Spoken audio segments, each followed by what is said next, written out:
Our next item on the agenda is the conclusions of the European Council. So this is the conclusion of the European Council meeting of the 28th and 29th of June. So first of all, I'd like to give the floor to the President of the European Council, Mr. Donald Tusk. Welcome, Mr. Tusk. You have the floor. Thank you. Dear President, members of the European Parliament, before presenting the discussion on the political consequences of the UK referendum, I will first report on the other results of the June European Council, because the EU cannot stand still. The referendum in the UK does not relieve the EU of its duty to solve the migration crisis, which has undermined the sense of security across the whole of Europe. The EU must also boost its resistance to growing hybrid and cyber threats.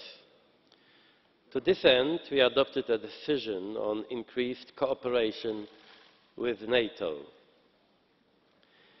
Even in the UK referendum campaign, few questioned the fact that economic integration among member states benefits Europeans, as it creates jobs.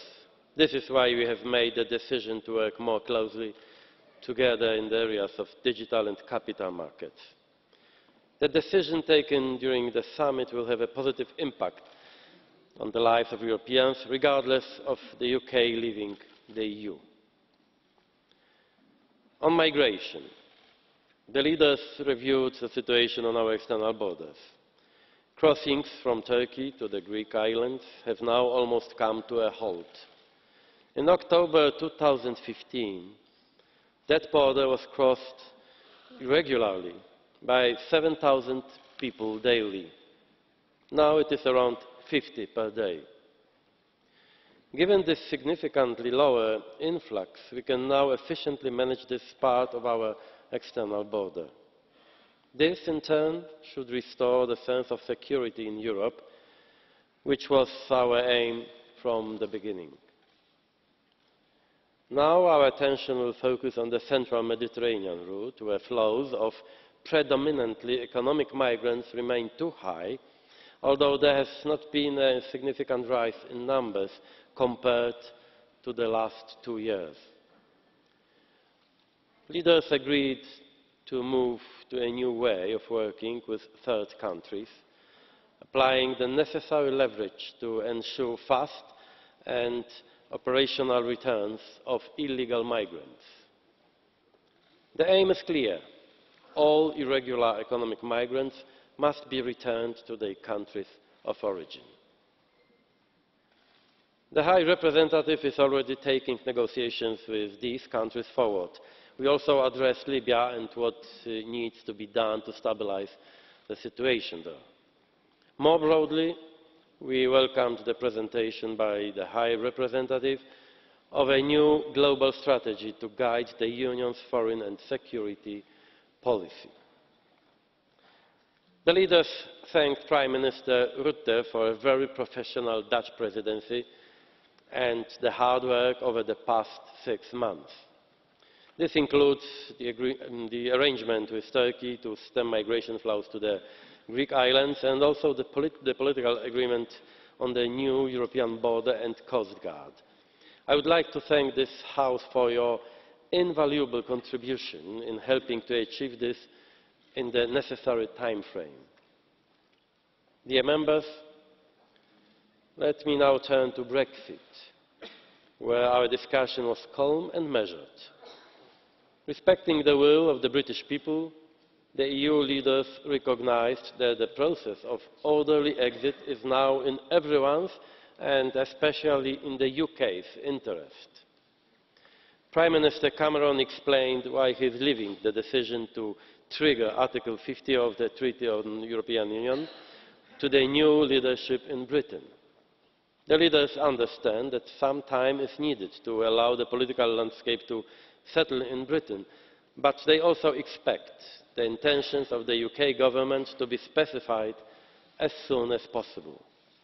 We also considered the post-Brexit economic situation in the presence of the European Central Bank President, who reassured us about the cooperation of international financial institutions. However, it was also made clear that Brexit means substantially lower growth in the UK, with a possible negative spillover all over the world. For the second day of our summit, the leaders met informally, without the UK Prime Minister, to discuss our common future. I would like to reassure you that the leaders are absolutely determined to remain united and work closely together as 27. We also agreed that there will be no negotiations of any kind until the UK formally notifies its intention to withdraw from the EU. It is now up to the British government to submit such a notification to the European Council. We hope to have the UK as a close partner in the future, but leaders made it clear that access to the single market means acceptance of all 4 freedoms, including the freedom of movement. We will not sell off our freedoms, and there will be no single market à la carte. Dear members, this was the first exchange of the 27 leaders after the British referendum. It is still too early to draw conclusions more broadly on our future course, but it is clear that too many people in Europe are unhappy with the current state of affairs, be it on the national or European level, and expect us to do better. The leaders recalled during our debate that for decades Europe has brought hope and that we have a responsibility to return to that. This is why the EU27 will meet informally on the 16th of September in Bratislava, kindly hosted by the Slovak presidency. We will take this opportunity to continue our political reflection. Thank you.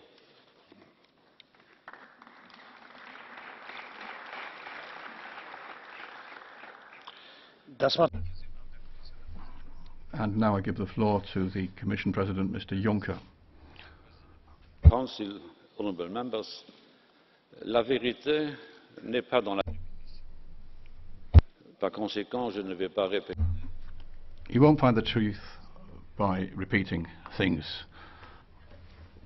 So I won't repeat everything the President of the European Council has just said, because I do agree with everything he has said.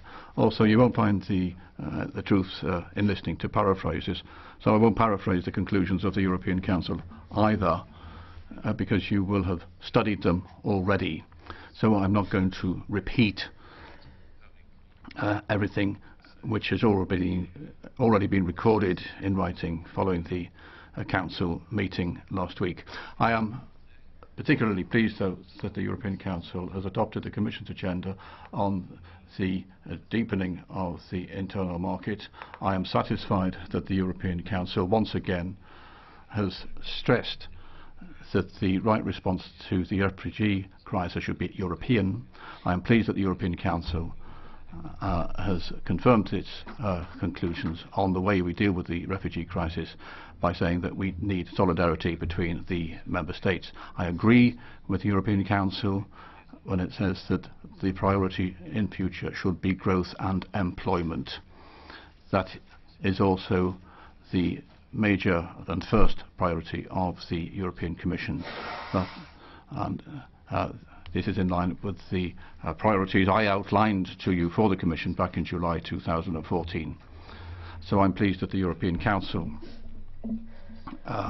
agrees that we should extend the investment plan for the next 3 years. The investment plan which we proposed in the Commission, and this is a proposal which has been closely monitored by the Parliament, and I've been impressed by the work of the Parliament here, and this means we've been able to increase investment by 108 billion, which would not have been possible had the investment plan not existed. I agree with all those who say that we should not carry on as before. But really, is that what we're in fact doing? No. The Council and the Parliament and the Commission have agreed together that we need to change our policies. but at the same time, we are going to stick to our priorities. Do our priorities need reviewing? No. We still have our priorities, but what we're now doing is making sure that the decisions we take are properly implemented.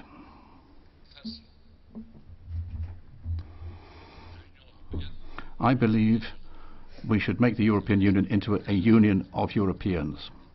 That is why I believe that in future we should better implement the decisions we take. As I was saying, we can't continue as before, but I refuse to revise everything.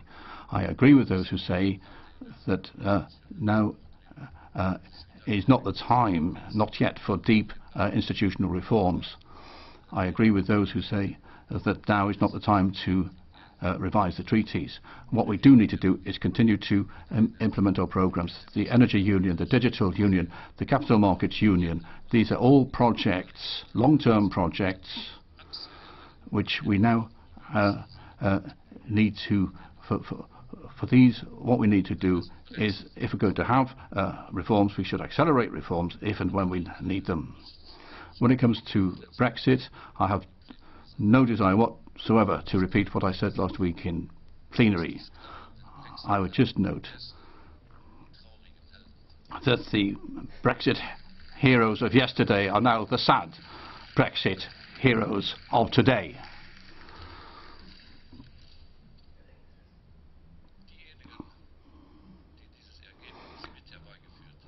Those who've contributed to the situation in the UK have resigned. Johnson, Farage and others.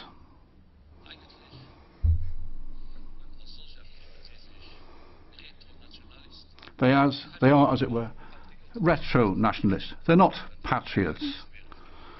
Patriots don't resign when things get difficult. They stay. For the British notification, I could understand that the Remain camp needs weeks to reflect.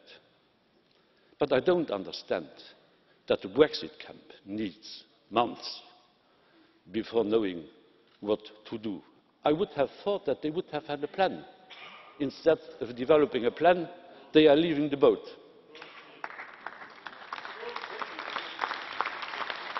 So I totally agree with President Tusk. We are waiting for the notification.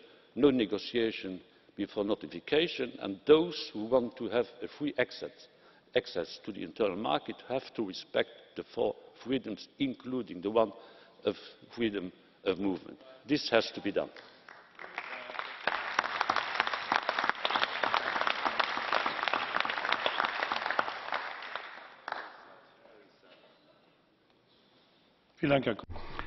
Thank you very much, President of the Commission. And now the debate. First of all, on behalf of the EPP Group, President Weber. President, colleagues, in the first few hours after the Brexit decision, when the Council met under the leadership of Mr. Tusk, then everything was about instability and coping with that. We had instability on the markets. The economy took a tumble, everything was very unsure, there was fear about jobs, and I think everybody needed to keep a clear head, and I'd like to thank those that did that during the Council meeting, because it was important to retain stability, at least in that context.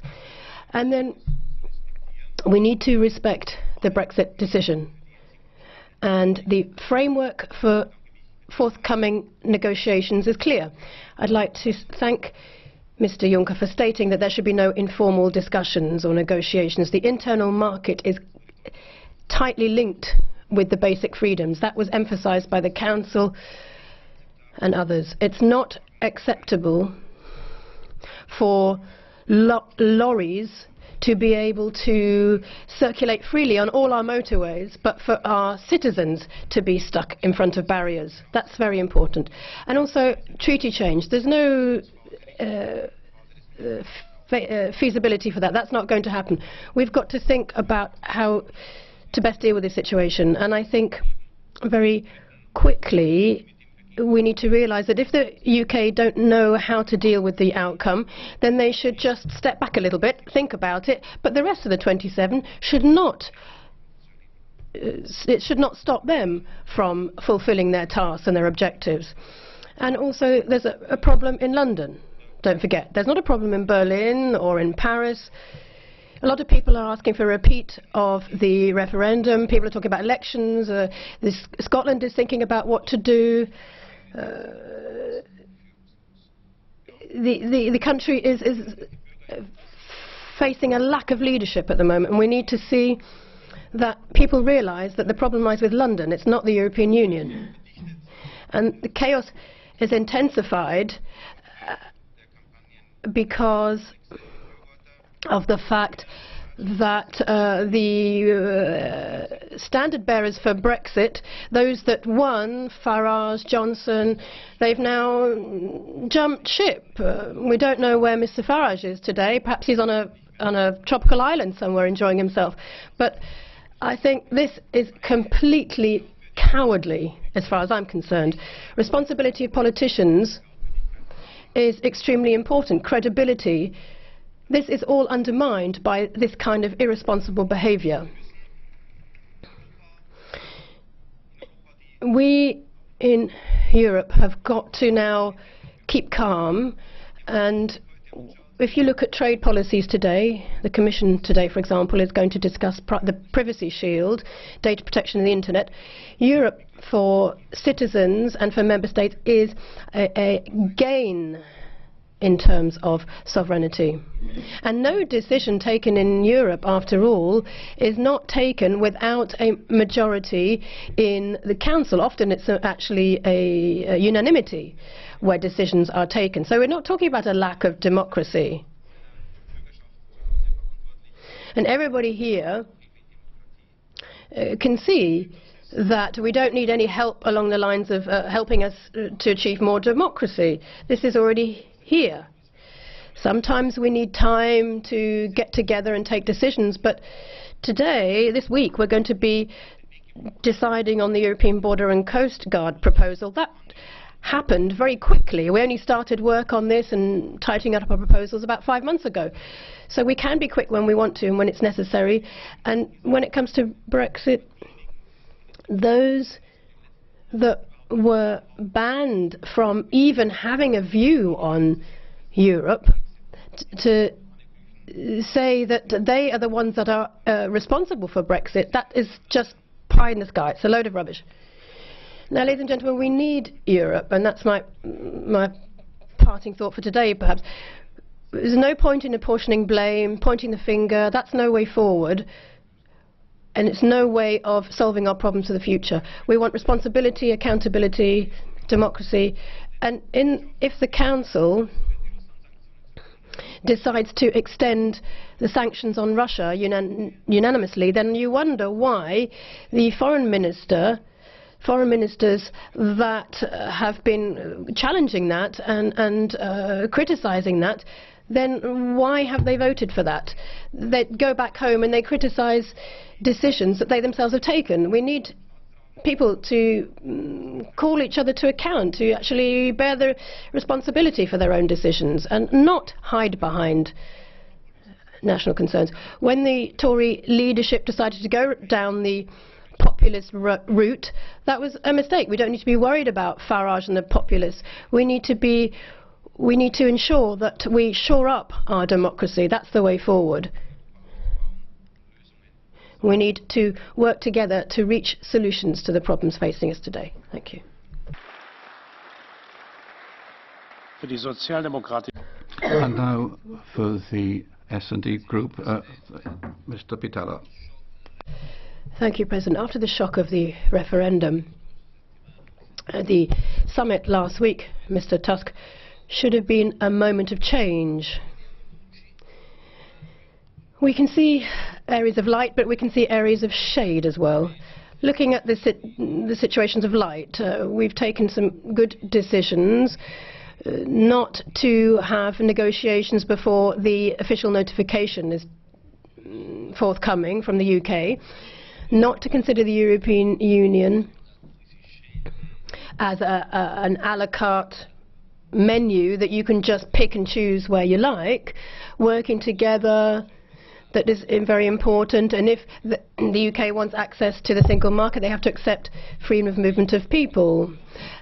Also, when it comes to immigration, we're making progress. We're making progress with a partnership with African countries.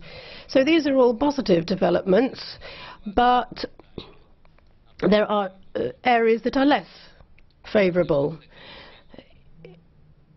when we had the summit. Now, the unity is what we need. We need the 27 to stand together, and that straight away should have been very clear and come up with better integration. But everything has now been postponed to Bratislava, September, instead of taking action straight away. But this delay, I have to be frank about this, is once more proof of the weakness, not of the European Union, but of an intergovernmental Europe. I don't understand where Mr. Schäuble is coming from. But how can he say that the intergovernmental method worked well over the last few years? How on earth does he think that? What about the Greek crisis? What happened there? And during the migration crisis, the objective is quite clear: to ensure that the European Union is a driving force in our community. That's what we need to achieve. We don't want to defend the community method, defending Mr. Juncker and the European Union. We're defending the community system against an intergovernmental relaunch. That's unacceptable. It's very damaging indeed. So turning to the Council then, I'd like to invite them to change tone somewhat, but also the Commission. On many points they have done well. But don't be scared. Don't worry. You're a courageous person, Mr. Juncker. So don't be intimidated. You've got to keep going. The negotiations on Brexit. You can't lose time. I mean, waiting for the Conservatives to vote for a new leader, it's absurd to wait for that to happen. We should be continuing on, regardless. And Mr. Weber, what he has said, you know, the heroes of the disaster have just left the whole country in ruins. And then they want to come back here to what they define as hell on earth. Well, that's just ridiculous. So we need to ensure that we've got to fight against tax dumping, social dumping, fight against tax havens. These are all things we need to look at. Also, the budgetary rules need to be applied with flexibility and intelligence. All of these things are very important. We don't want to be controversial. We don't want to do this. We have got to be ready to support countries, to support people, rather than sanctions and things that don't keep pace with reality. We shouldn't be deferring matters. We've got to take action now. We shouldn't be resting, sitting aside and watching, observing. We should be taking action and being players here. Thank you. And now for the ECR group, Mr. Kamal. Thank you very much. Winston Churchill once said, "When the eagles are silent, the parrots begin to jabber."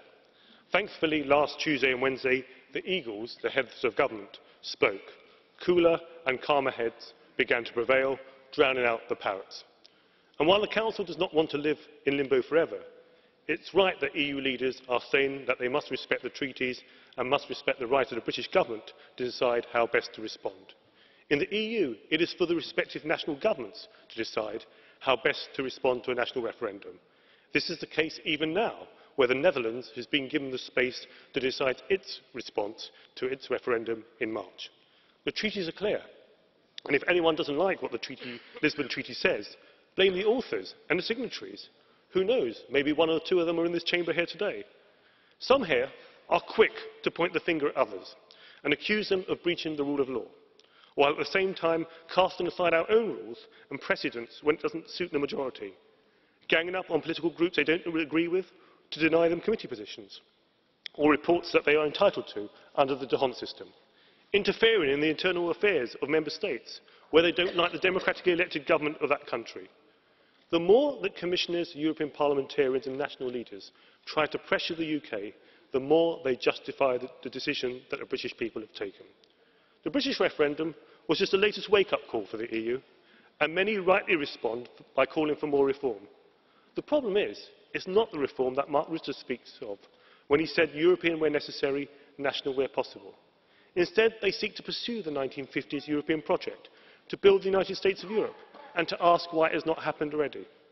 Donald Tusk was right to say that people are disillusioned with grand utopian visions of the future and just want us to cope better with the present.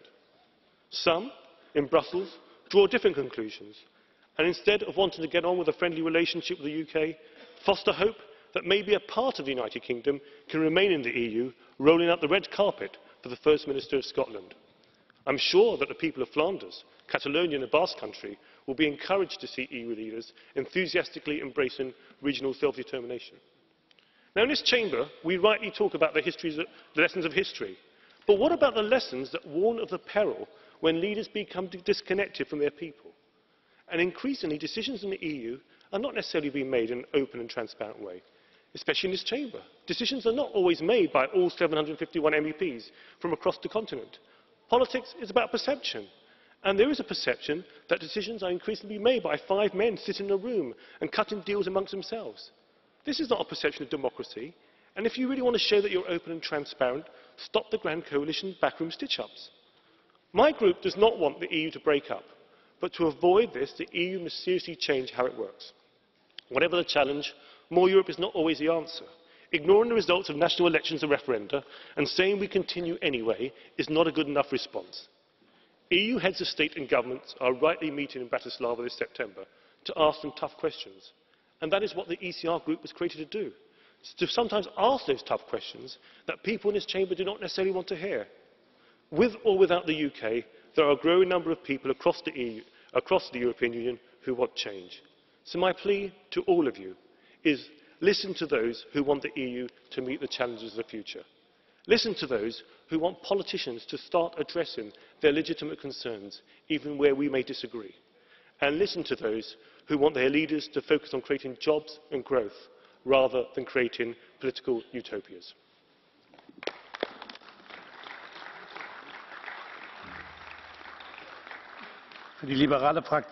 Now for the Liberal Group, Chairman Verhofstadt. Well, I have it always a little bit difficult that you give lessons to us. You are leaving the Union and you are explaining here what to do in the future. It's incredible, incredible.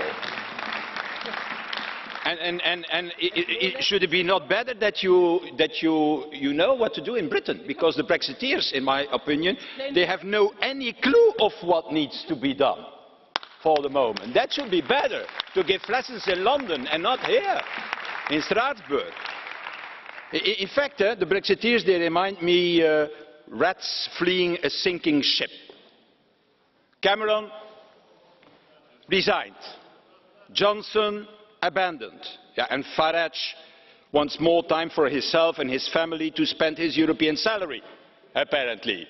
So the Leave man remains, or disappeared for the moment. So I think that probably, dear colleagues, the last man standing in Britain will be a woman. That will happen. And it shall be like in the time of Margaret Thatcher, only a woman is capable to manage a divided Tory party, as we see it today. So yeah, a woman will rescue Britain.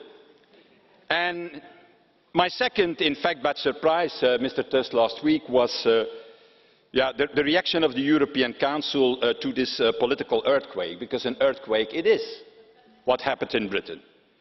The only reaction I have heard of the Council was that we should not change anything, that it is just a question of implementing the existing European policies. I find this shocking, and I find it also irresponsible. I don't think that you understand what is happening. It's not only a Brexit referendum. Before that, there was a referendum in Denmark, negative. There was a referendum on the Ukraine agreement in the Netherlands, negative. Now in the UK, what are you waiting for? For the next referendum in France? The next referendum in Italy, maybe? When you will recognise, in fact, well, will the Council recognise that this type of European Union of today, you cannot defend it anymore, and that Europe needs to be reformed, and in my opinion that a new project, a new vision should be presented to the citizens of Europe, because the truth is that the European citizens are not against Europe, they are against this Europe. And the proof of that, Mr. President, is the Eurobarometer. And I'm asking myself why Commission and Parliament have not published this Eurobarometer far too earlier, because it's from a few weeks ago, from April. You know what the results are? People, 82% want more European action on the fight against terrorism.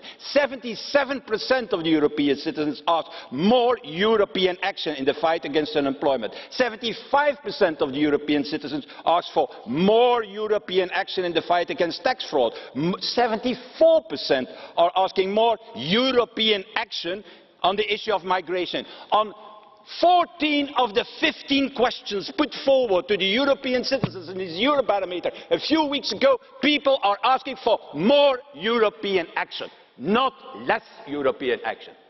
The problem is that Europe has become what? Europe has become an expert in legislation on the exact measures and the colour of our packets of cigarettes. We have become an expert in deciding the amount of flushing water in the toilets, and also in the level of subsidies that a local football club can receive from a local government. But what they want, the citizens, and that is what the European Barometer tells us, that is that they want a European border and coast guard, a European asylum and migration policy to tackle the migration crisis, to have a European capacity and intelligence to tackle terrorism, to have a European government to defend the euro, and to have a European army to defend our borders and to end conflicts in our neighbourhood. That is what the citizens are asking. That is what they are asking here. The problem is, the inconvenient truth, in fact, I should better say, the convenient lie is that more of the same will not get us out of this crisis, dear colleagues. That is burying our heads in the sand.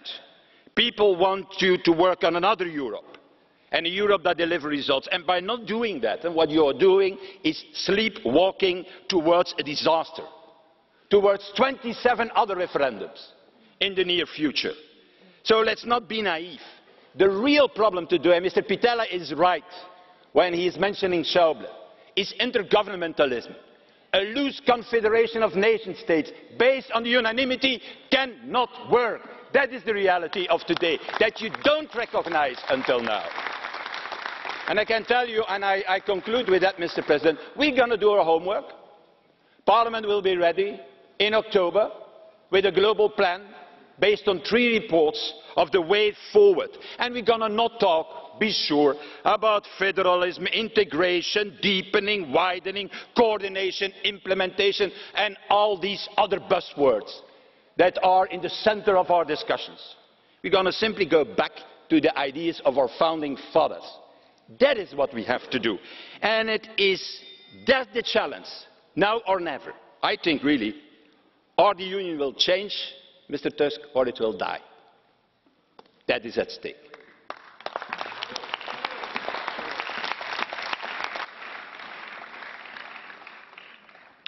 Herr Verhofstadt, Thank you, Mr. Verhofstadt. Mr. Etheridge has a question for you, Mr. Verhofstadt. ich glaube, ist. I think he's still here. Go ahead, Mr. Etheridge, go ahead.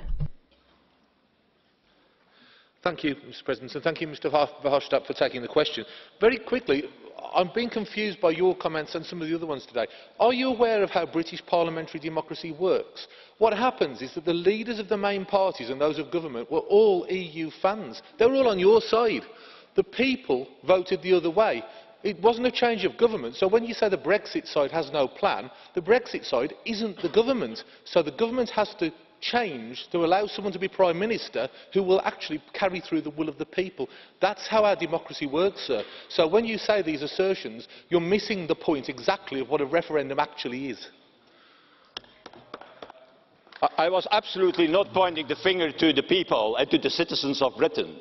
It's their right to decide what they have decided. I was pointing the fingers to your leaders in Britain, to Mr Farage, to Mr Johnson, to Mr Gove, who today are leaving the political scene and have no clue how it has to go in the future.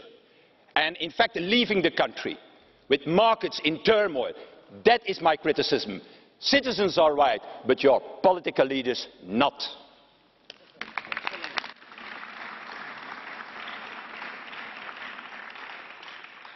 Für die Vereinigte Linke. For the European United Left, Gabi Zimmer. Herr Präsident.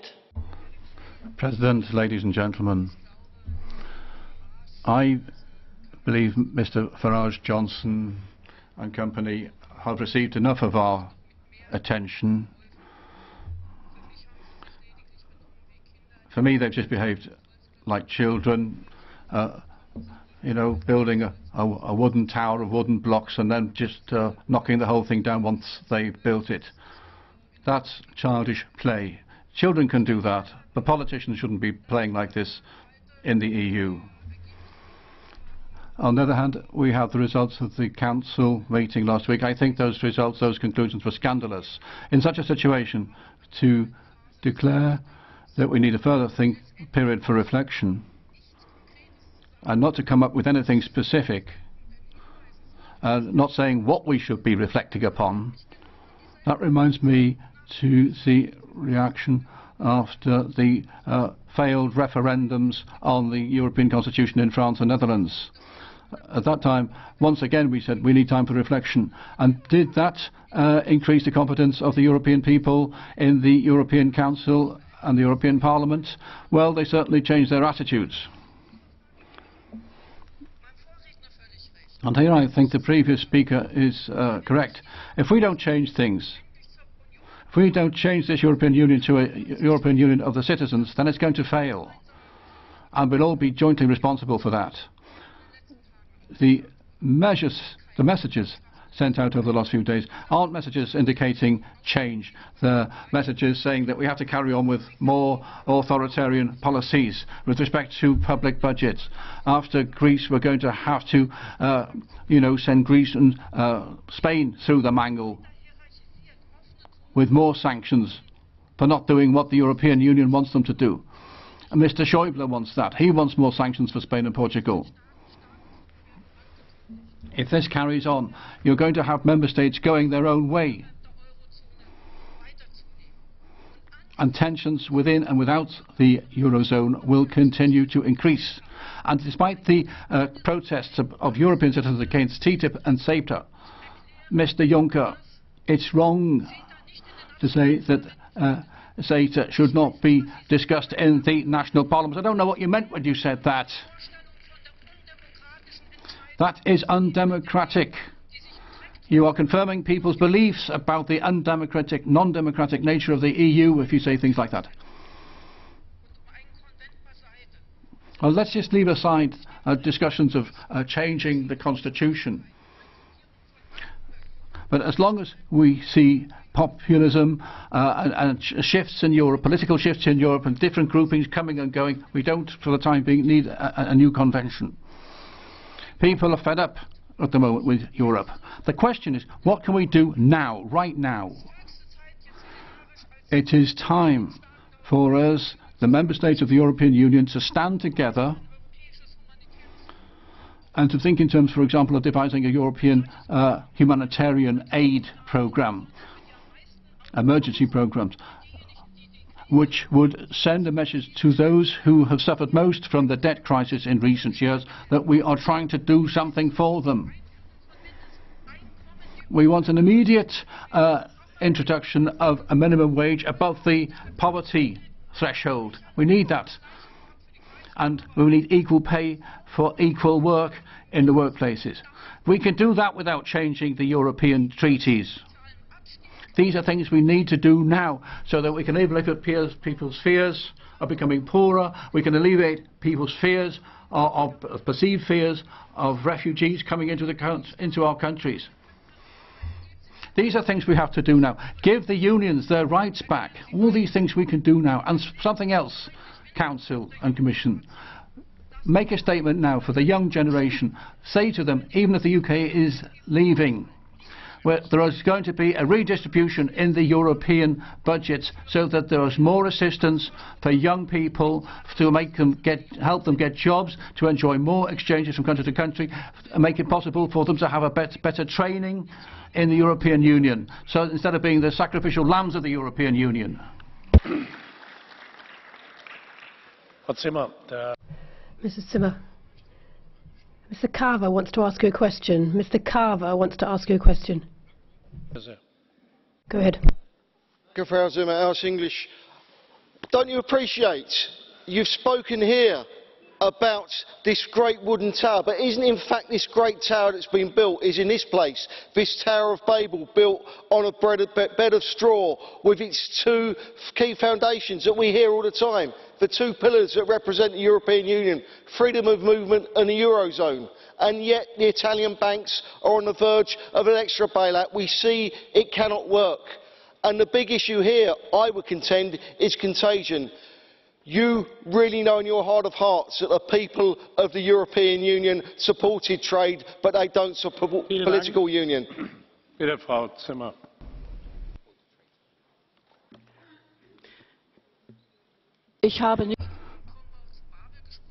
Well, I didn't talk about a Tower of Babel. I talked about the very poor behaviour of some of the leaders in the UK, especially the Conservative elite, who had played with wooden blocks, built a wooden tower and then knocked it down. The European Union is not a toy that you can kick against the wall and then jump around and laugh at what you've destroyed. Für die Fraktion der Grünen hat jetzt The Greens, EFA, Mrs. Harms. Colleagues, I don't know Boris Johnson personally.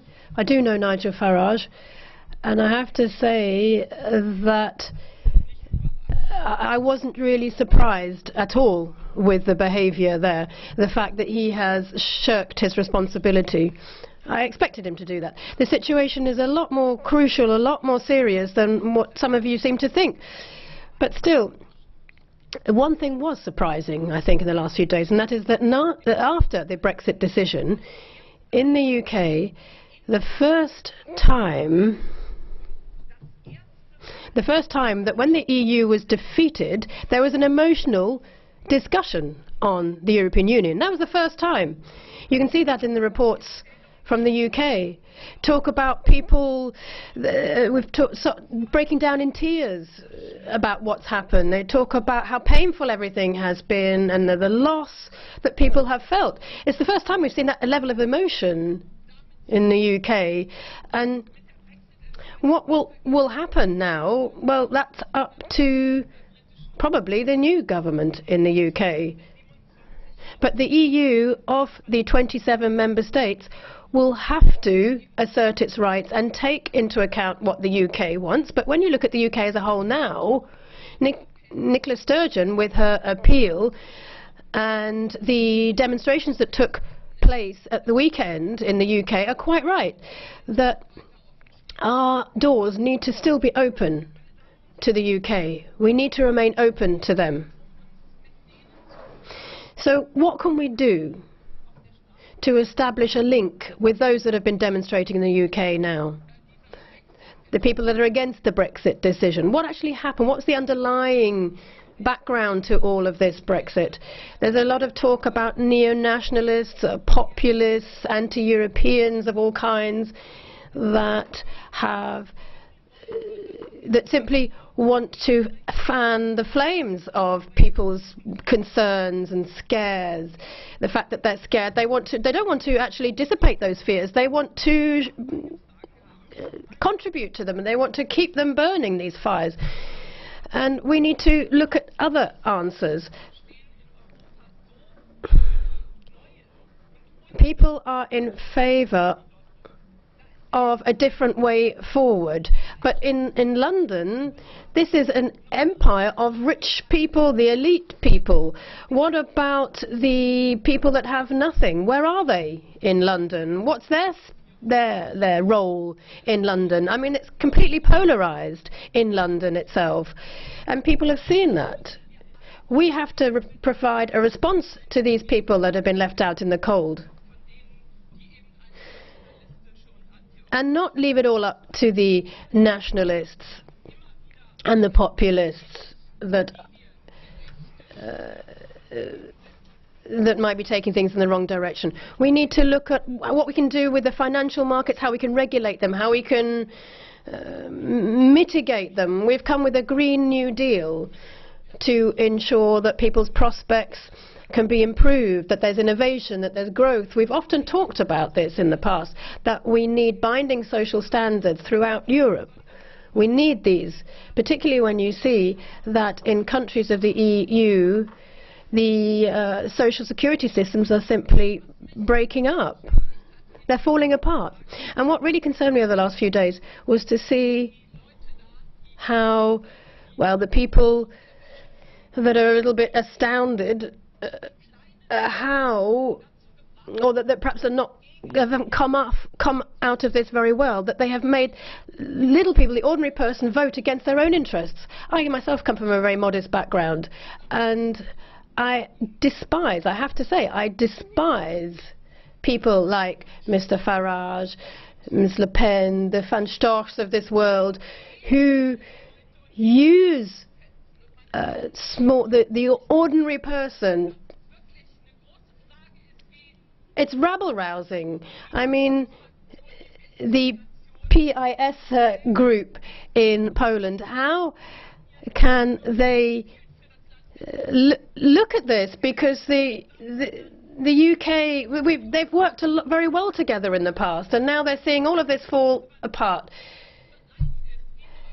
We've got to change the EU, yes, but you can only do that, you can only change the EU if you want to defend the EU, and that's the only chance to stem the tide of this rabble-rousing and neo-nationalism. Thank you. Harms. Mrs. Harms, there's a blue card for you. Mr. Batten wants to ask you a question. Will you accept it? Okay, Mr. Batten, go ahead. Thank you very much, Mr. Schulz. Madam Harms, you seem to be a bit contradictory in your exposition there, because you seem to be saying that it was, the EU is a construction in favour of rich people, which I would agree with, but they're very rich people at the top. And then you didn't seem to understand. Do you understand that the people who voted to leave predominantly, not all, but predominantly in the UK, were in fact those people who've been hit hardest by the European Union, who've had to bear the economic burden, the people who don't have jobs, who don't have prospects, who are seeing their living standards being driven down? Do you understand that it was those people who voted to leave? And in fact the EU is a construction for very rich people at the top, the big banks and the Goldman Sachs of this world.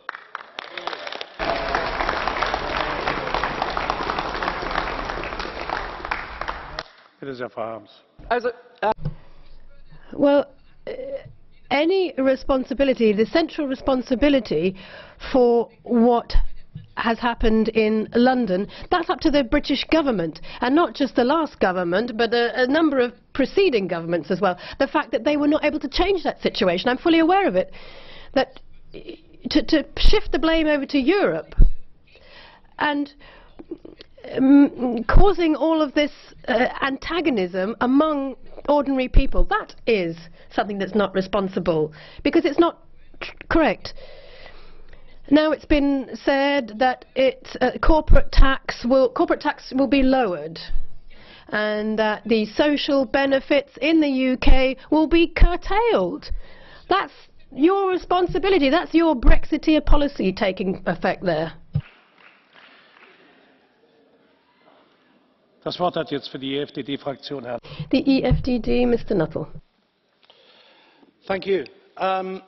I want to start by really changing the tone of this debate. Ms Harms, I'm not going to rabble-rouse in any way, shape or form, because I'm sure things were said in the heat of the moment in the aftermath of Brexit which I'm sure many people regret, not only certain people in this chamber, also in the Commission, but also in the UK itself. The British people have spoken, and threats and bullying are not the answer to the questions the UK leaving the European Union has thrown up.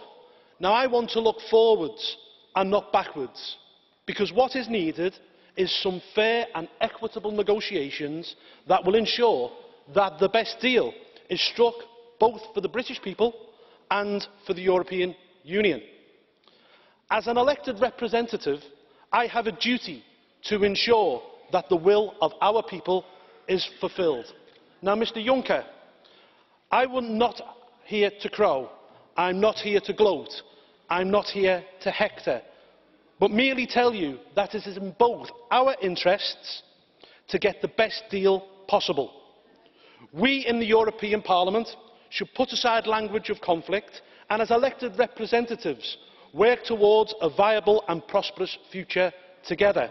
The outcome of this referendum is clear. The British people want to leave the European Union, and also being a member of the single market, which entails freedom of movement of people. We want access to the single market, like the United States, like China, like Russia and many other countries around the globe. But we will take back control of our borders, our own laws and our own money. The longer term, we would like to see a free trade deal between ourselves and the European Union. And this makes sense not just for us, but also for the EU. We, the British, have a huge trading deficit with the European Union. £60 billion alone last year. Millions of jobs on the continent are dependent on British trade. We are the French farmers' biggest marketplace, purchasing 35 million bottles of champagne last year alone. We are the German car manufacturers' biggest marketplace, buying 800,000 German cars last year. The last thing any of us want in my country and here is a tariff war which will be mutually destructive for both of our economies. The UK and Europe are joined by geography, culture, history and trade, and that will not change. Therefore, it is imperative on so many levels that we are good, healthy, trading neighbours. We owe it to the citizens of both the UK and Europe to conduct these negotiations in a grown-up manner so we can get the best deal for everyone. Thank you.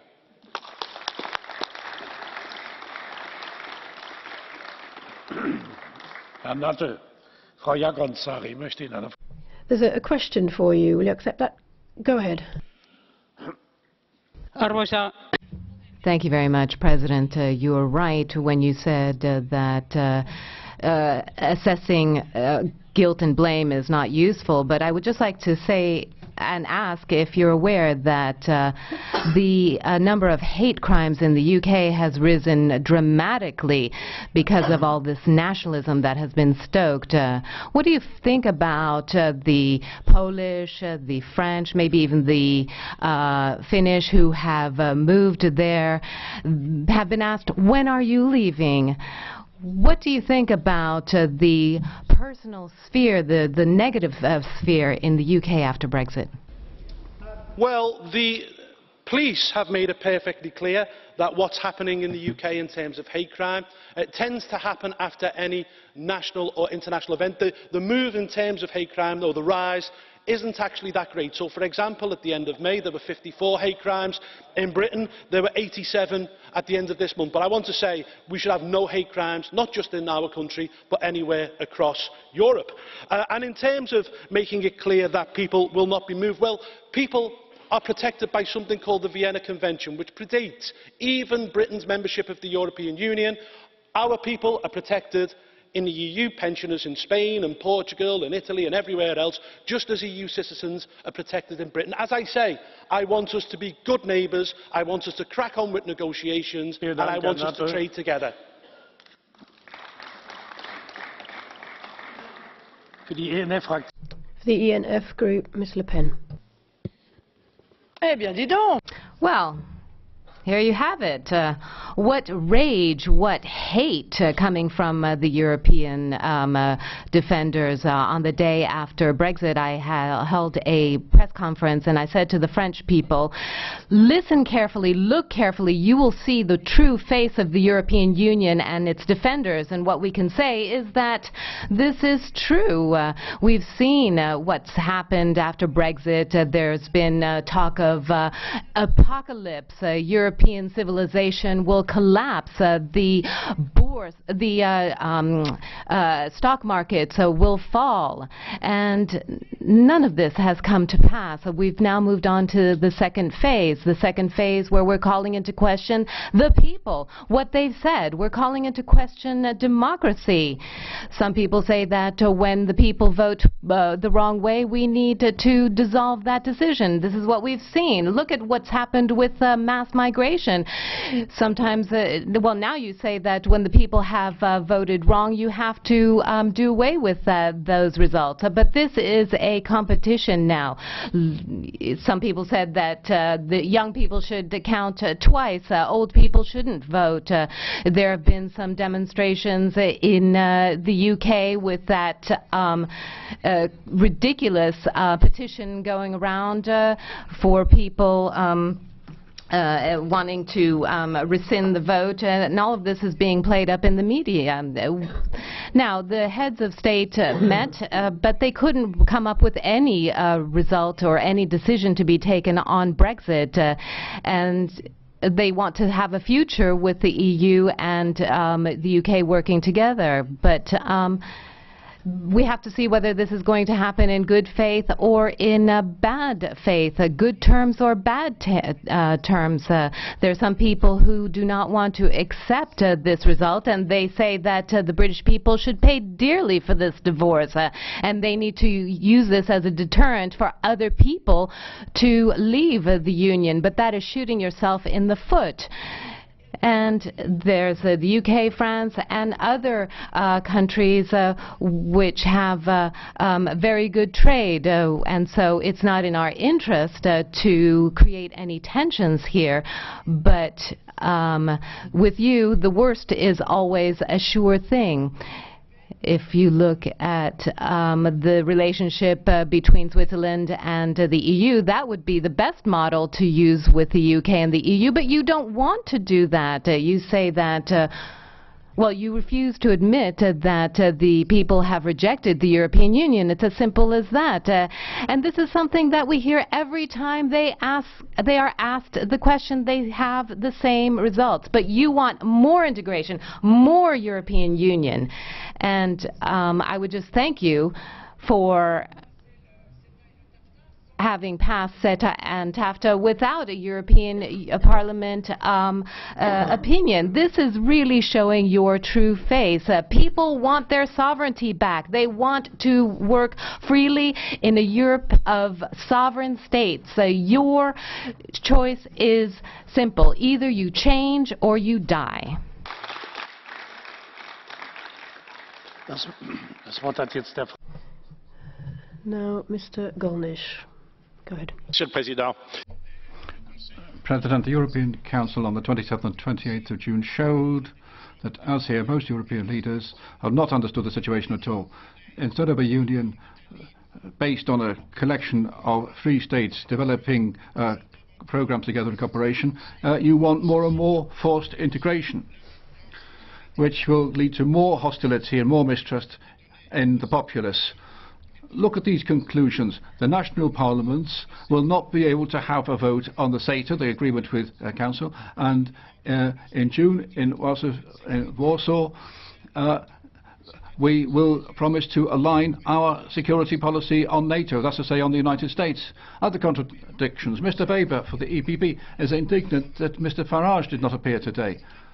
And Mr. Verhofstadt for the Liberals is indignant that Mr. Kamal is still here. And then Mr. Verhofstadt says that in Eurobarometer, the European people want more action for the European Union, in particular as regards migration. Well, yes, Mr. Verhofstadt, in order to contain limit massive immigration, not to organise it as was happening yesterday in this Parliament. As regards UK has gone through all the stages of intimidation. It's suffered intimidation. It's been threatened with catastrophe, which hasn't happened.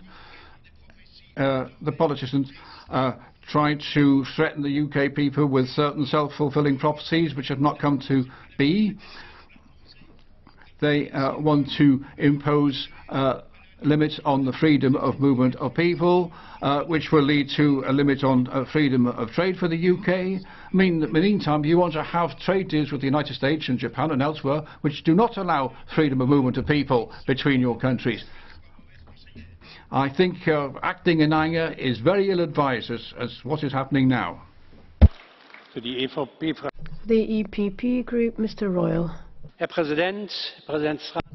President, colleagues, I don't know anyone here in this room that has not respected or accepted the decision of the UK.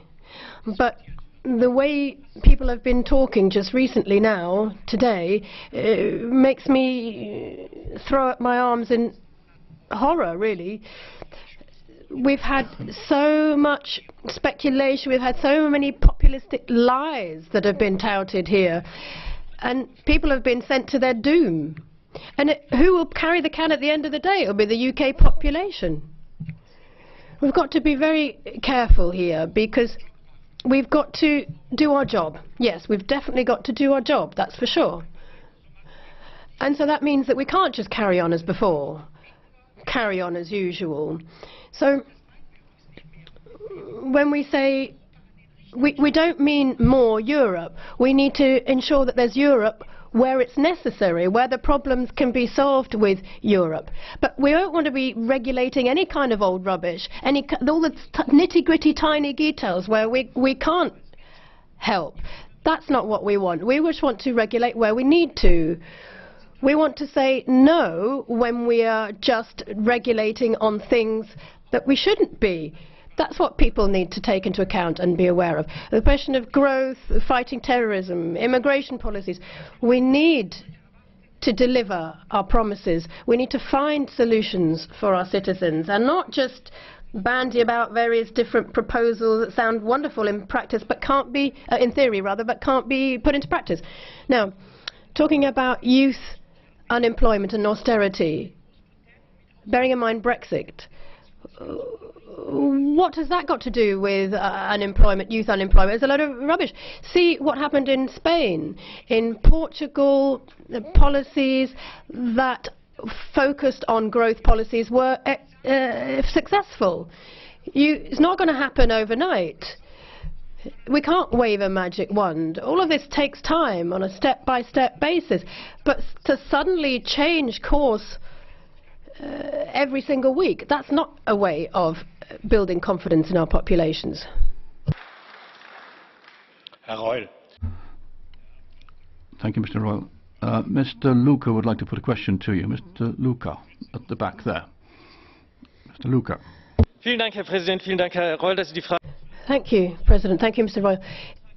In your contribution, you mentioned populists, and I agree with you that a lot of what comes from that side, this side of the House, is populistic. But what about those on the left side of the House that splits up the whole world into those who have and those who have not?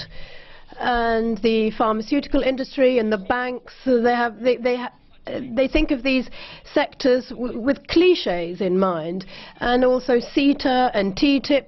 The wrong information, false information is disseminated on their side. Isn't that populistic as well? Da habe ich überhaupt kein Problem mit. Well, people that don't tell the truth and incite people on the right or the left, I don't care. We will fight against these people. We've got to be very objective. We've got to solve problems with a clear head. I don't care who's telling the lies. And when it comes to CETA, some of us are getting worked up because national governments need to take part in the discussions, and to say that that's just that only then you can ensure democracy, Well, that's a strange argument. I think everybody that here in the Parliament, I would have thought that they would say that we are a democratic Parliament. And if we decide things, that is just as democratic as if national parliaments were to do it. So I don't quite understand that discussion. We are democratic. Thank you. And now for the Social Democrat group, Mr. Corbett. Thank you, President. We've heard a number of voices in this debate from British people who were pleased, indeed triumphant, that Britain is leaving the European Union. Allow me to speak as one of the 48% who voted to remain, who regrets this decision, and who will be sad if Britain leaves this union that we have helped to build over many years. A referendum is, of course, called normally to settle an issue. But Britain at the moment does not seem to me to be calm and settled. It is in political turmoil. There are economic problems with the pound falling, the AAA rating lost. Huge questions are being asked about what next. And there are even people, perhaps surprisingly, challenging the result of this referendum. There is a petition to Parliament started by a Leave supporter, which has had over 4 million signatures asking Parliament not to trigger Article 50. There are demonstrations.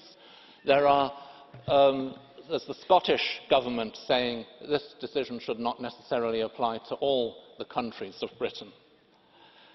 Why do you think there are challenges to the result of a democratic referendum?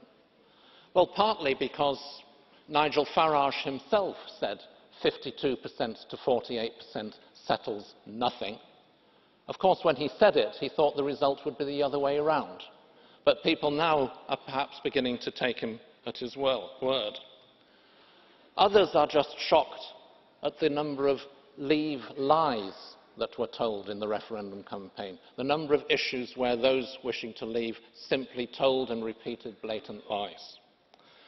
And finally, there are what I would call the Remain truths, those who warned about the consequences of leaving, and this was rubbished as being scare tactics. But the reality is beginning to show. Companies leaving Britain, what has happened to the pound, what has happened to the economy. And in those circumstances, it's not surprising that many people wish to reconsider, those who voted Leave, crucially. But above all, there's one very much more important point. Why has the government not triggered Article 50? Because it can't. There is no agreed position in Britain on what it should seek as an alternative. The Leave side offered two completely different visions. One group said, let's stay in the single market. We heard that just now. Of course, there'll be no problem. They'll let us trade with the single market. But then you have to follow the common rules for the common market, on which you'd have no say anymore, by the way, including the principle of free movement, which is exactly what they were urging people to vote against. Others on the Leave campaign said, no, no, leave the European market, we'll go global. But then you face a tariff barrier on every British good sold in the single market. So when the government comes off the fence, a future Prime Minister, and chooses one of those two options, there will be people in Britain who voted to leave, who will say, hang on a minute, that's not what we were told, that's not what we voted for. And I will not be surprised at all if you see Leave supporters asking for a rethink. This issue is not as settled as it might appear to be at first sight. Thank you very much.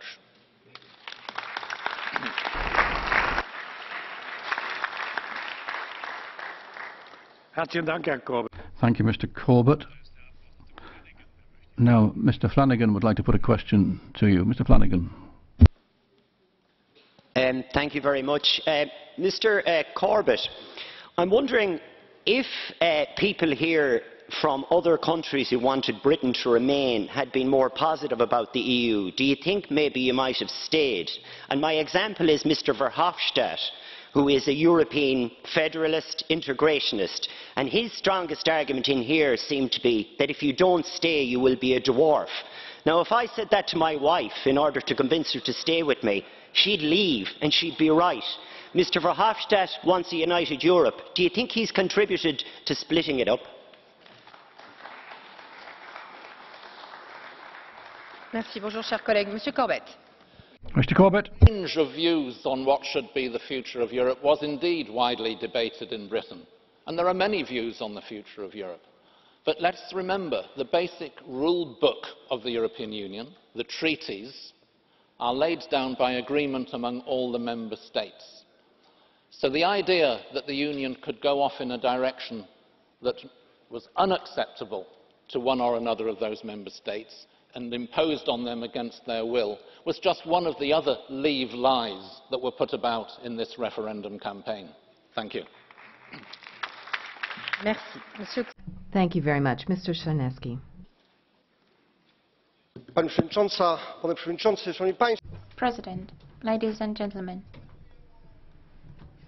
I would like to urge everyone to use language of respect. I know Mrs. Harms. We were in Ukraine in very turbulent times, and I remember that visit, and I know that Mrs. Harms has no contempt to anyone. But let us talk about our differences. Let us convince those who favoured Brexit that they made a mistake. But let us not scold them. In the European Council conclusions, there was one word, a key word, that Poland wanted to place in the conclusions. They talk about reform. That's the word that was mentioned in the conclusions, and I think reforms are indispensable. I have to say that for the first time ever, I agree with Mr. Verhofstadt. He says that the European Union has to change or it will perish. However, if it changes in the way that Mr. Verhofstadt wants it to change, it will die even quicker. We don't want more integration. What we want is what Mr. Rutte was talking about. He said we have to listen to our citizens. We have to do everything so that our citizens feel that they have influence over decisions taken in the European Union. Mr. Pittella talks about the Tories and the internal elections, but honestly, if Europeans know that we are trying to impose our own thinking. Do you accept Mr. Zani?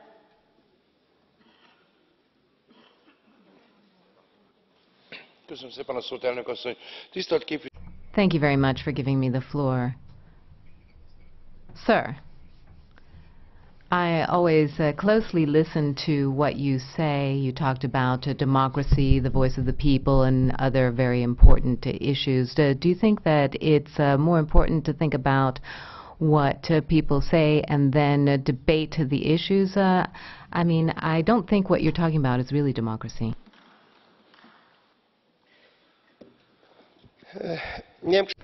Well, I'm not sure I'm clear. I know what you mean. I just have to say that I'm deeply dissatisfied with what happened in the UK. Brexit is not in the interest of the UK, but that's not my business. But I have to say that it's important for Europe. Poland is an important member of the European Union, and I have to say that I would like those Brexiteers to condemn attacks on Polish people and other Europeans in the UK. This is what I miss here, what I'm missing here. But I urge everyone to use respectable language. Thank you. Sure, we have a very long list of speakers, so I can't take too many blue cards. Moving on to Mrs. Bearder, please. Good. Thank you. There is a children's poem that goes, "For the want of a nail, the kingdom was lost." In the British referendum, for the want of education and information, especially in our media, to fight the anti-European propaganda of years and years, especially by foreign-owned media bosses. For the want of governments that recognise the widening gaps in society, the haves and the have-nots and the left behinds. For the want of truth. This referendum campaign was packed with exaggerations, threats, downright lies. For the want of all these things and more, the referendum was lost. And I, like the 48% who voted to stay in, am heartbroken. We've been overwhelmed, though, by the support from friends across the EU who wanted us to stay. But I'm heartbroken most for the young who will miss their opportunities, heartbroken for the entrepreneurs who see doors closing, heartbroken for scientists who see horizons shrinking, for businesses, for farmers, for bankers and the rest whose future is now so uncertain. I'm heartbroken. But it was all lost. In the UK, we must mend our politics into chaos and embarrassment and packed with hate. But we must move our politics into the 21st century, and we must have a general election soon. We cannot allow one single party to decide the leader of our country. The 48% must not be forgotten. And as a Liberal Democrat, I am a pro-European, and I will continue to be pro-European and will fight for that. And we need to sort out our relationship with the EU. Europe, EU, we will miss you. You have your own work to do to adjust and to go forward. But this was not just a wake-up call for the UK. Please don't ignore what happened in the UK. Take your people with you. Thank you. Madam Bearder, Mrs. Bearder, there's a blue card for you, Mr. Bostinaru. Thank you so much, dear colleague, for your warm and passionate plea for EU. One short question: how you assess the collapse of the mainstream political parties in UK after the referendum, knowing that your party was the only to fight for Europe? Thank you. Not the only one, the Greens too. But yes, it's a crazy situation, one that I think the government thought they would win, and it was a poor, poor campaign, as I said, packed with lies. We now have an awful lot to do. We have to repair our politics of abdication and chaos, where everybody has run away because it's too difficult to sort out. We will be there fighting for the pro-European voice to be heard, the voice of sense and the voice of the people. Thank you. Merci, Madame Spinelli. Thank you very much. Mrs. Spinelli has the floor now. Thank you, Madam President. Brexit could be more devastating for us, actually, than the UK. There's xenophobism involved here, but also we've got to realise why this is happening. This is not something that's just come from out of the blue. There's also the aspects of the anti-austerity Greek referendum that come into place here. We've got to be careful that we've just wasted opportunities, we've wasted time. We need to ensure that there's more sovereignty. We want to ensure that we're not pointing the finger at people. We just need to learn our lessons. The war of the classes is not yet finished, in fact. We will need to take action very quickly because time is up. We should not be turning a deaf ear to our populaces. We need to ensure that we tighten up our democracy. That's the only way forward in this particular situation. There's a blue card, Mr. Christophler. Would you accept? Yes. Please go ahead, sir. We all know that Brexit was founded mainly on lies and populism. I'm sorry that the left reiterates the same lies and the same arguments, that Brexit is the result of poverty and austerity. This is an insult to all of us because we make decisions in a democratic manner. That's how we all operate, all the institutions, on the basis of the rule of majority. Euroscepticism exists because of misinformation. I wouldn't expect the left to say what they say. I would expect proposals to deal with poverty and joblessness. Unfortunately, they are part of the same denial camp. Questions are 30 seconds, just so you know, colleagues. 30 seconds for the reply, madam. Well, I agree with you that poverty is at the centre of this, and also the incapacity to tackle immigration. There are proposals out there on the table, come from the left, and also proposals on integration have come from the left, integrating immigrants, and also proposals of growth based on ecology, environmentally friendly growth. Unfortunately, these proposals remain in the minority, but you can't say that we don't have these proposals, because we have come up with proposals on the left. Mr. Hutchinson, a minute and a half. Thank you, President and colleagues. I heard Mr Weber say earlier, quote, "There is a problem in London." What an understatement that was. The absence of political leadership from Westminster is absolutely shameful in these circumstances. The UK government has no plan, and even those who led the Leave campaign have no idea what to do next. Perhaps we shouldn't be surprised, given that their campaign was based, as many have said, upon lies, but also that it seems they didn't expect to win. I'm glad that colleagues have recognised that the UK is not one country. In fact, it is 4 different ones. And the Brexit referendum underlines that fact once again. The result in Scotland, my country, was a clear majority in favour of remaining in the European Union.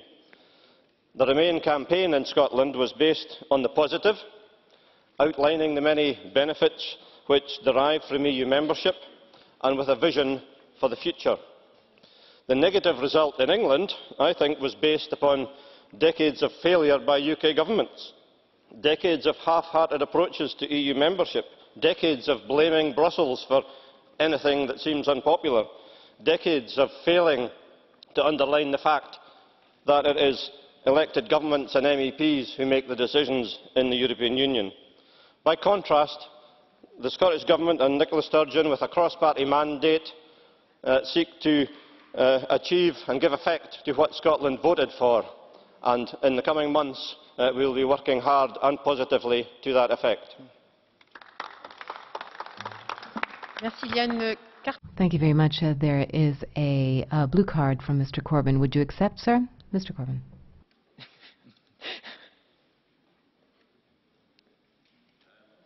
Coburn, Madam President, but there you are. Mr Houghton, more Scots voted to remain in the United Kingdom in the never-endum which you inflicted on our country than voted to remain in the European Union. Therefore, the matter is settled. Scotland is part of the United Kingdom, and it is also not a great number of people who are in favour of the European Union. I speak for the 40% of Scots who voted against the European Union, and we knew when we had the referendum that the decision would be made as the entire United Kingdom. Why is Ms Sturgeon continuing to damage the Scottish economy with her nonsense, creating trouble in Europe?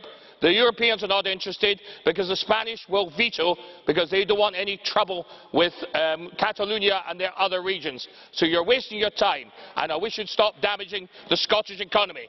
Do you agree with me, sir?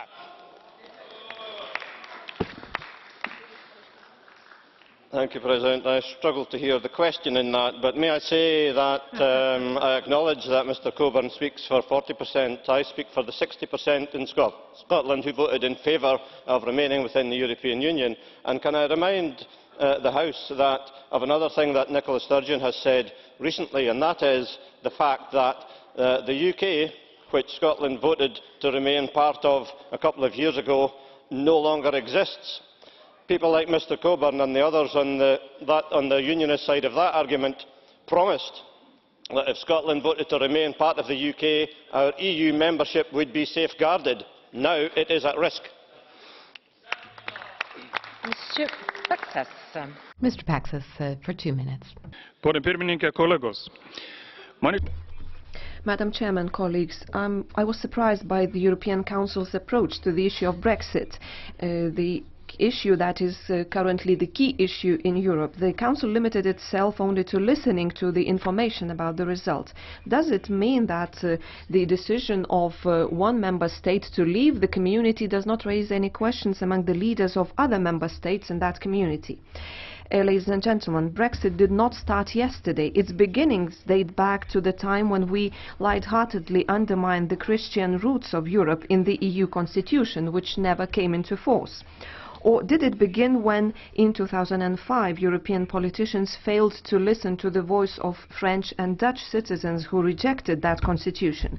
That constitution was then cunningly and bureaucratically replaced by the Lisbon Treaty. Later on, we saw the Greek crisis, the tsunami of refugees, but no real action was taken in order to listen to the British voice, to change the EU, to make it democratic, to make sure that all member states are equal, that every voice is heard, that collective decisions are made. We should have common values, otherwise things will only get worse. Ladies and gentlemen, the British people have not betrayed anyone. They have given us the last chance to change the EU from globalization and federalism towards Europe of free states and nations. What are we today if we are left behind by a country that lives under the oldest rules of Western policy and their highest standards?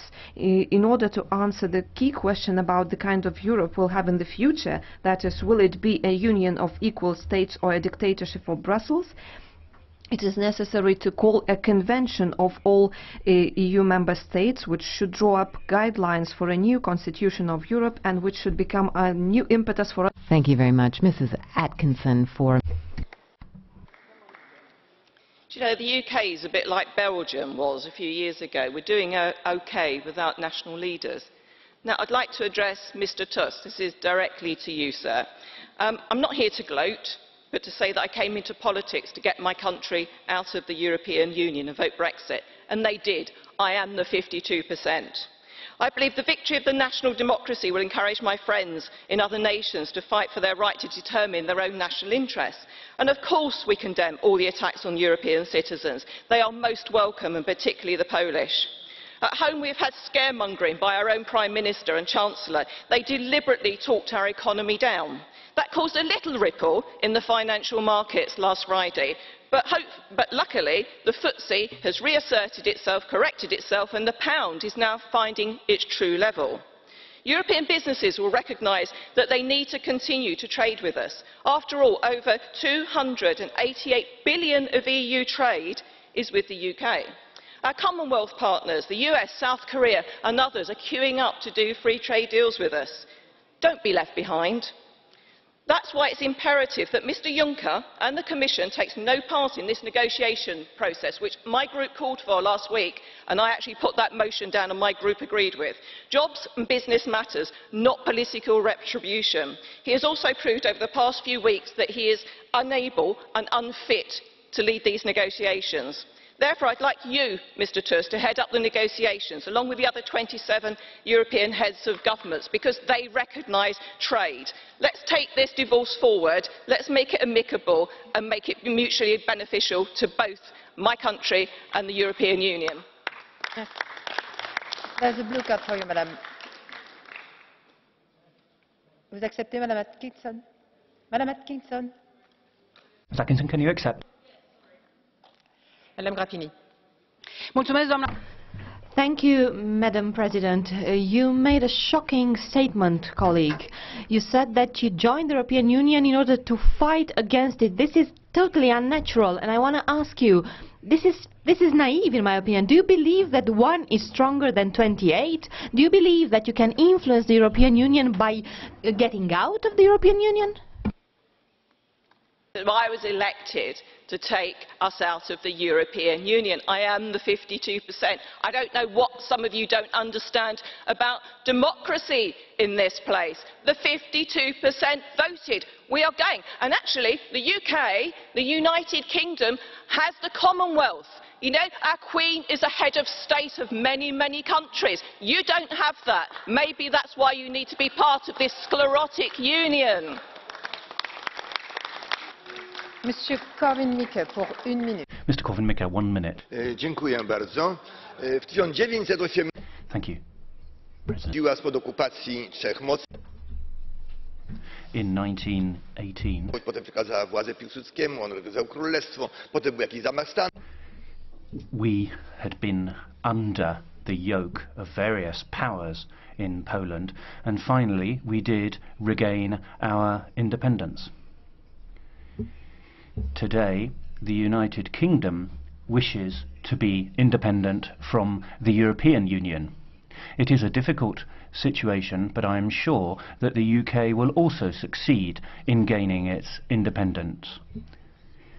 And those socialists who want social rights to be rolled out across Europe, and Mr. Juncker who wishes to impose his own will on others, should listen. Lord Acton said that all socialism will become national socialism.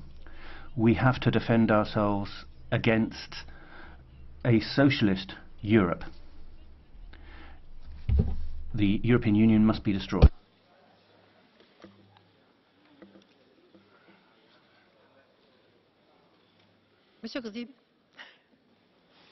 Dziękuję, Pani Przewodnicząca. Thank you very much, Madam President. I think that today that a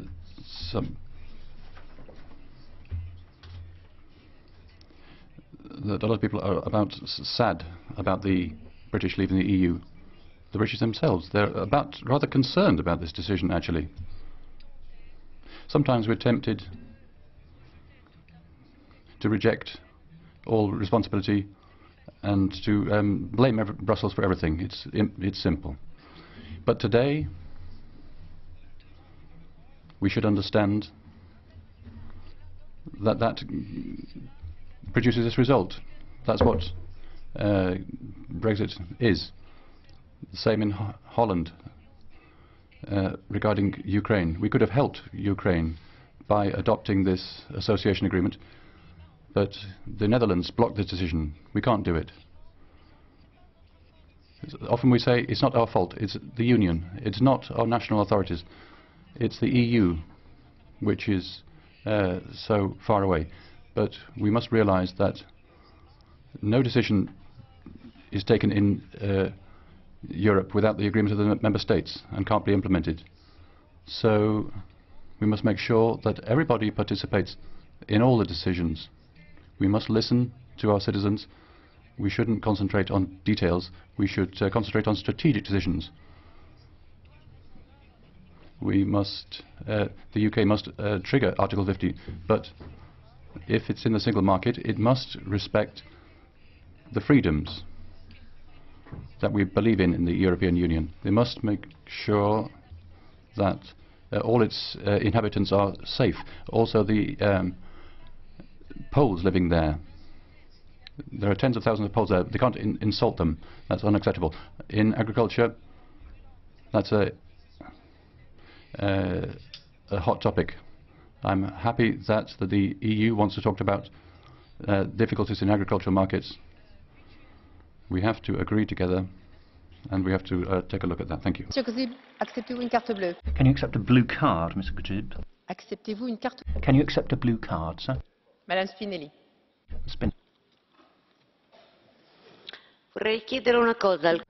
Thank you. I should like to ask our colleague a question, President. What course of action would you advise when a national government, which is supposed to be supported by the Parliament, goes to Brussels and conducts itself in a certain way? As Monti said in the past, says, well, if you follow the recommendations and opinion of the Italian Parliament, it will be impossible for me to take a decision together with my colleagues in the European Union. How is it possible for the national governments to override and ignore their parliaments in an attempt to get some decision at European level? Wydaje mi się, że ta współpraca pomiędzy I think that cooperation between European institutions and the member states, and in particular with national parliaments, should be reinforced. The role of national parliaments is key. In the Lisbon Treaty we underlined that, but these provisions aren't enough. Today, for everybody to understand mutual expectations Member States governments are elected by citizens. Representatives of national parliaments must cooperate with the European Parliament. We must reinforce that cooperation. We must understand subsidiarity. We must understand all the policies that we implement on behalf of European citizens. Mr. Guerrero Salom, 2 minutes. Thank you, Madam President.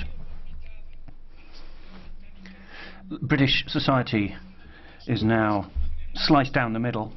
It's also divided by generation and by territory. And this has put the continuation of the United Kingdom in danger, perhaps irreversibly. We've seen party political cannibalism, destabilisation of the European Union, and we've seen the political careers of various individuals destroyed. All of that because Mr. Cameron took a gamble. We're now seeing the first fruits of the success of Europhobes.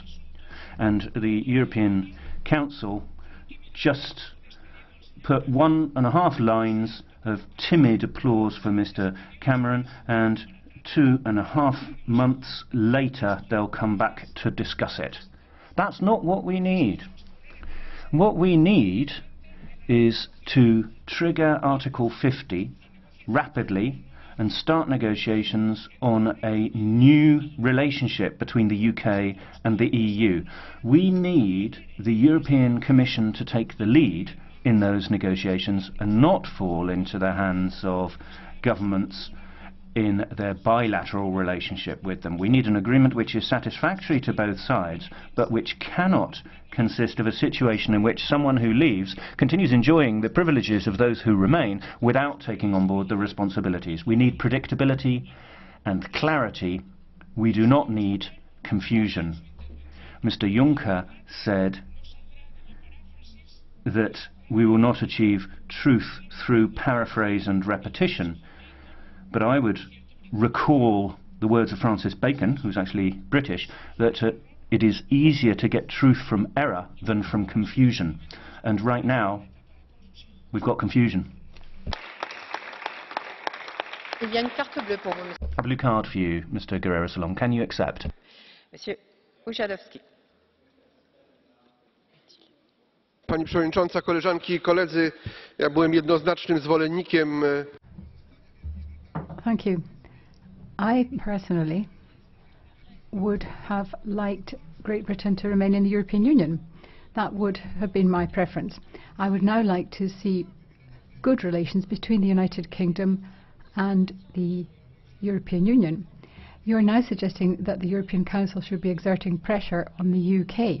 Could you please tell us why you want to precipitate a rapid exit? I don't think that Bacon would have endorsed this approach. Okay, well, I would say the people who started this diabolical process are the ones who are responsible. At any rate, I did not say that we should not reach a good agreement and have a good relationship. All I was saying is that that cannot be at the expense of the European Union. We've seen, thanks to the referendum, that it is possible to leave. But what we have not seen is whether the 27 can make progress and move forward, and that is what we need to do. Ladies and gentlemen, there is a particular procedure in divorce. Both partners are responsible for a marriage being wrecked or not. I'd like to ask the President of the Commission, where is the responsibility of the European Commission and the European Union for the breakdown between the EU and the UK? We've said a lot, the British having decided wrong and having lied, etc. But who is responsible, Mr. Juncker, for the status of the European Union that is so broken down that even Mr. Hofstad says that we need urgent reform? Mr. Juncker, I heard nothing from you which has something to do with your political responsibility. But I would like you to take a stance on that. With your vision of Europe, which was rejected by the British and which is rejected also by many others in Europe, Are you the right person in the European Commission to lead Europe, or should you not draw the consequences and shoulder your responsibility and step down? Thank you. A blue card for you. Monsieur Balčytis. Ačiū, gerbiama pirmininkė. Norėčiau vieną užduoti klausimą. Aš 7 metus teko man. My question is this. I've been here for 7 years in the European Parliament. I've often observed what the Eurosceptics do in our assembly. They are sad. They are lost because you think that the Eurosceptics don't understand what is happening. Or are they hiding their face? Do they understand that there are rules? Nobody can admit products onto the market because they're products from third countries, or it's about jobs in the member states. The UK want the free trade rules to be applied without any exception. Don't they understand what's happening? I'm not speaking for Eurosceptics, but I'm talking about the developments in the European Union. I'm critical of that. I'm not just sad about the outcome of the the British referendum. I see it as a chance to reform the European Union. And what I don't like here, I hear from many sides in this House that this reform is necessary. But none of the majority groups, not even in the European Council, are there any specific proposals about how the EU should be reformed. These specific proposals, more sovereignty for the nation states, a free European Union, they are coming from the Eurosceptics, and I'm proud of that. Mr. Telička, 1 minute. Madam Chair, I wanted to speak to the 52%, but I'm afraid that probably they have already resigned by now. So I have to skip that part and say the following. The outcome of the referendum is clear. We need to accept it, and I think that whether Johnson did that, Farage that, or whatever, they will be held to the responsibility. It's none of our business. We have no influence. But also the UK will have less and less influence on how the UK will evolve. And one day it will have zero influence. I do regret it, but it's a matter of fact. We need to have a good agreement, but I'm still waiting for the message. What is it? We hear a free trade agreement, we have internal market. The two things are different. Free trade is free trade and internal market is internal market. 4 freedoms with the acquis. So I think that this is very much to be clarified, because we, the EU, we do have issues at stake there. One remark, President Tusk, as concerns the European Council. We have now a lot of thoughts. We've got blames on the Commission. The European Council leaders clearly have no responsibility. We all hear again intergovernmentalism, federalism, whatever. I mean, we don't see a message, we don't see a signal, we don't see a direction. We don't see the issues that are on the table, 5, 6 imminent, 5, 10 less imminent for the future. And the conclusions, the resolutions of those, some of them may lead to more integration, some less. That debate is the debate of the past. That speak is the speak of the past. We need the issues, and here we need the solutions, and we need quick resolution and quick implementation. That's what the European Council is for, and I think that this is what we expect, and of course the Commission has to play its role. Thank you. Monsieur Telička, il y a une carte bleue de madame. Mr. Telička, will you accept a blue card?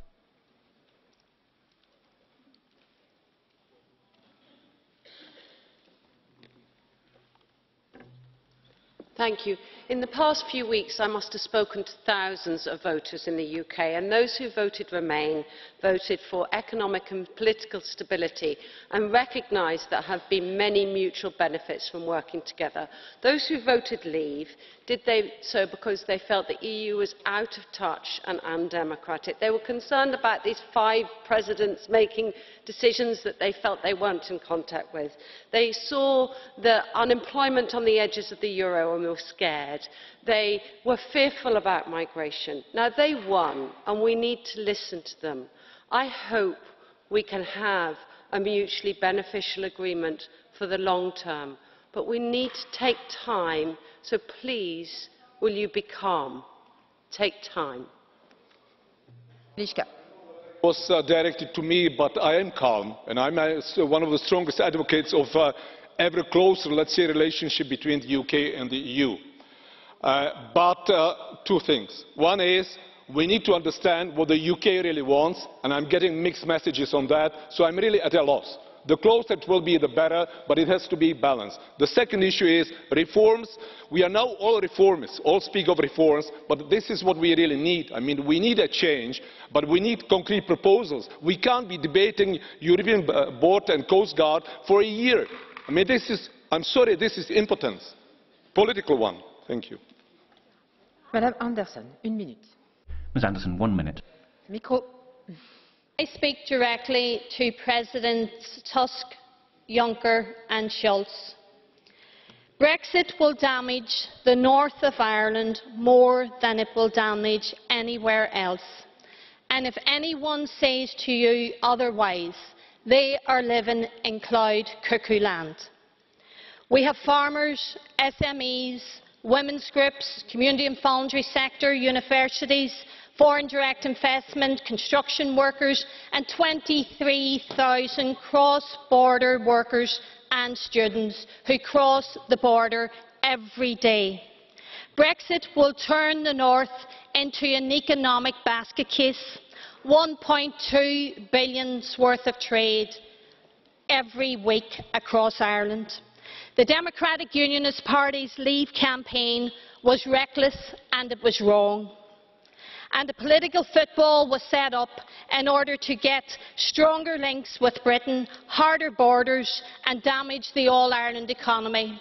I say to you, the people of the north of Ireland voted Remain and they want that accepted and they want that respected. Thank you all. Madame Scott-Cato. Ms Scott-Cato, 1 minute 30. Thank you very much, Madam President. During the referendum campaign, I argued that the European Union has played a vital role in underpinning stability and democracy across our continent. We should not take our democratic rights for granted, and I'm shocked by the instability and divisions that the vote to leave and the campaign itself have caused in my country.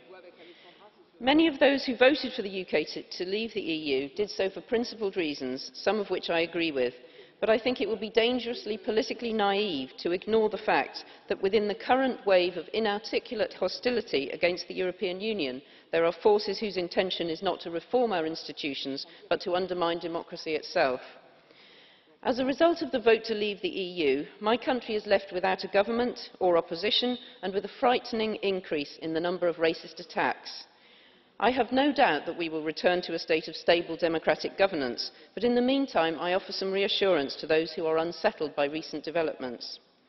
As individuals, please wear the safety pin to show that we stand together against the tiny minority of racists, whether you voted to leave or to remain. As Greens, we will fight to ensure that EU citizens already living in the UK will be allowed to stay, and we insist that they are treated respectfully. We will also do our utmost to achieve an electoral system where votes are translated into seats fairly, so that nobody feels their voice is unheard and politicians act as true representatives. And finally, we will ensure that our decision to leave the EU is not used as an excuse to launch a race to the bottom in terms of environmental standards, taxation and workers' rights. Monsieur Corbett, vous voulez poser une carte bleue? Do we have a blue card? Well, you were right to point out that not all Leave voters are racist. Of course not. Do you agree nonetheless that most racists did vote Leave, and the Leave campaign organisers went after this vote with some notorious posters seeking to get the support from the extremes on the right-wing fringe?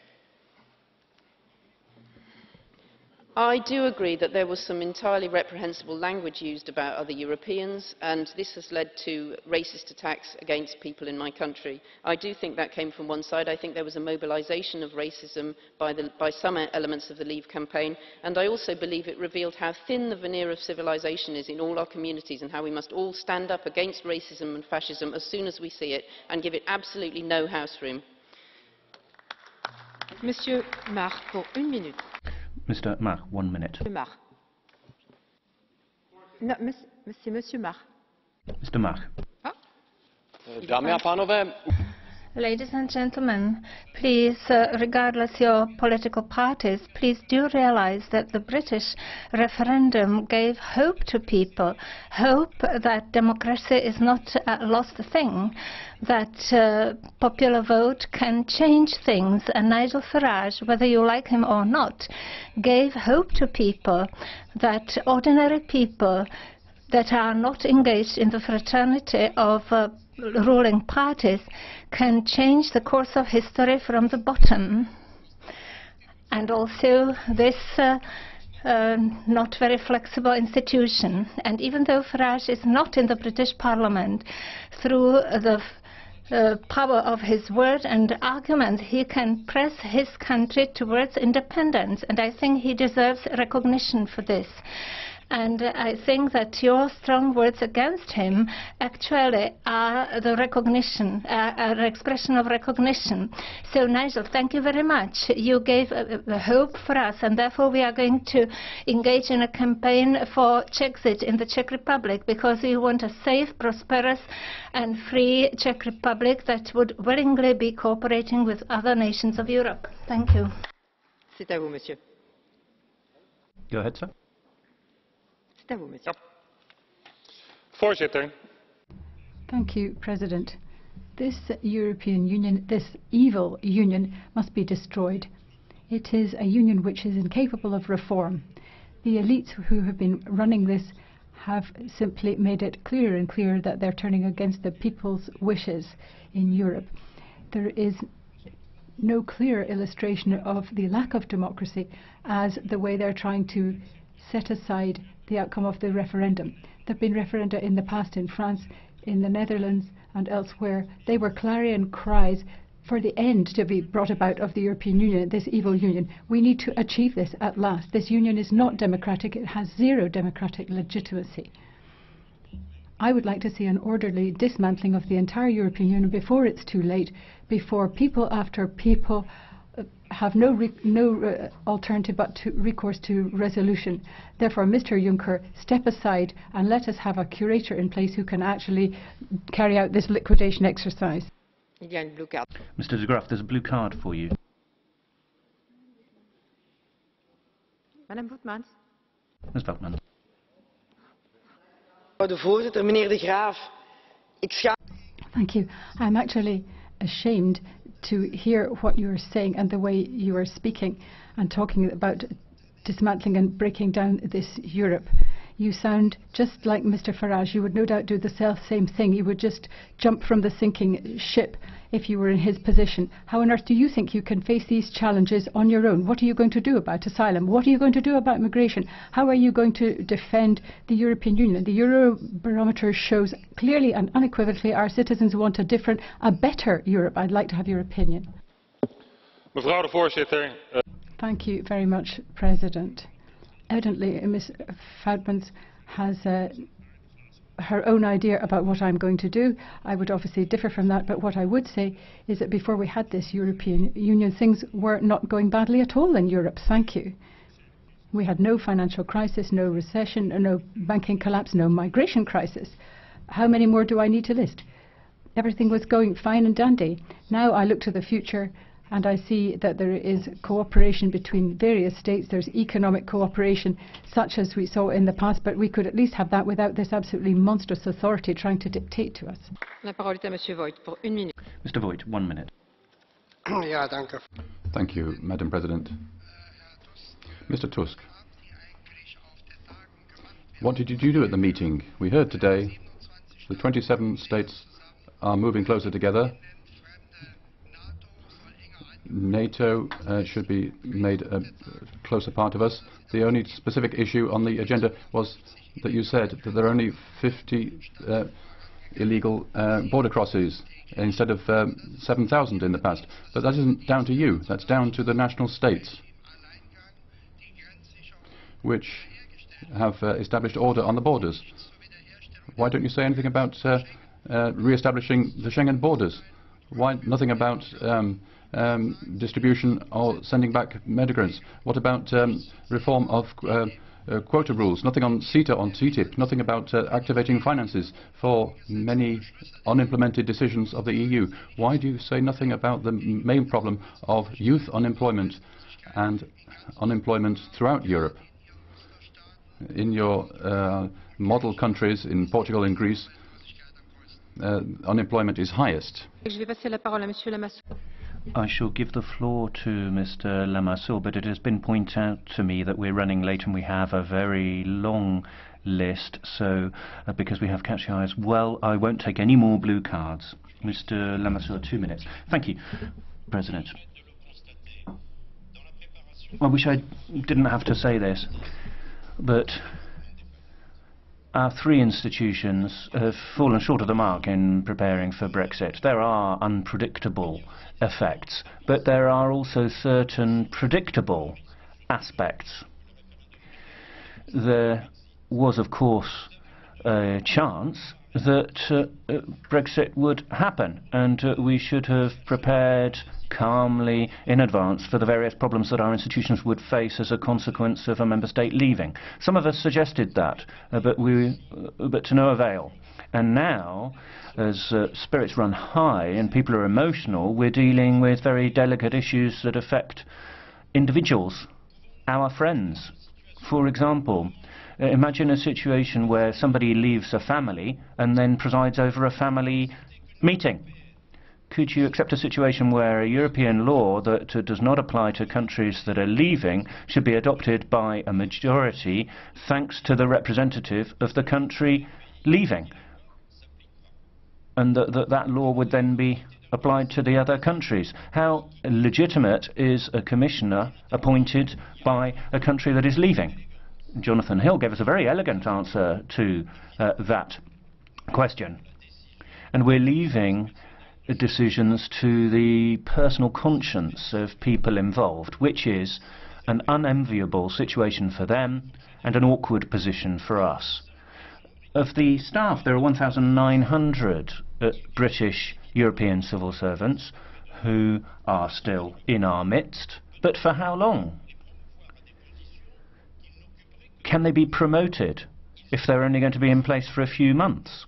They have a legitimate right, as do their colleagues, and of course whatever decision is taken should be in the interests of the Union.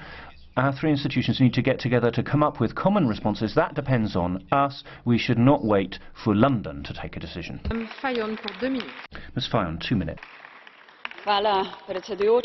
Thank you, President. The European Union today is not business as usual, and we are all aware of that. We know that change is needed. I have to say that after a long time, I'm satisfied with the unity and primarily determination and relentlessness that European leaders have shown upon the final decision of the United Kingdom to leave us. The British people was informed that we regret this, but that no additional British rebates can be possible. There is no way back. So the initiator, Cameron, should take responsibility for the nation. You can either have your cake or eat it, but not both. Now we are afraid that the referendum wave might spread to any other member state. Why are we afraid? Because we are aware that part of the responsibility for this British result also lies in the previous action of the European Union. We have known for a long time what was and still is wrong. Therefore, I propose that we stop this lengthy, principled debate, what should be done, what had to be done, and possibly in the past. People are sick and tired of that and no longer wish to listen to us. Let us stop only discussing the topics of crisis and the resolutions of the previous Council. Let us prepare for the next ones. I would personally propose 3 items. First, to immediately unveil the plans and take into account the citizens' vote where it has already been clearly expressed. Let us mention the right to water, termination of secret negotiations on trade agreements. Then secondly, the pan-European debate with citizens so that they can put forward specific proposals to co-shape the future institutional setup of the European Union and determine the contents that are important for their everyday lives. And then, perhaps, the possibility of co-decision-making for the young. To start with, they should get the right to vote at the age of 16, perhaps at least for the European elections, if we want to have them on board. Let us not start doing this today. Let us start making steps on the road to future now. Thank you very much. Merci, Monsieur Lunes, pour 1 minute. Thank you, Mr. Lunes. 1 minute. Mevrouw de voorzitter, voor het... Thank you very much, President. For the first time in our history, the European Union is going to become smaller. The UK has voted. The decision was clear. They want out. And I will tell you why I clearly understand that. I understand why they want out, because this European Union is symbolic, is synonymous with crisis. We had the euro crisis, the security crisis, the asylum, refugee crisis.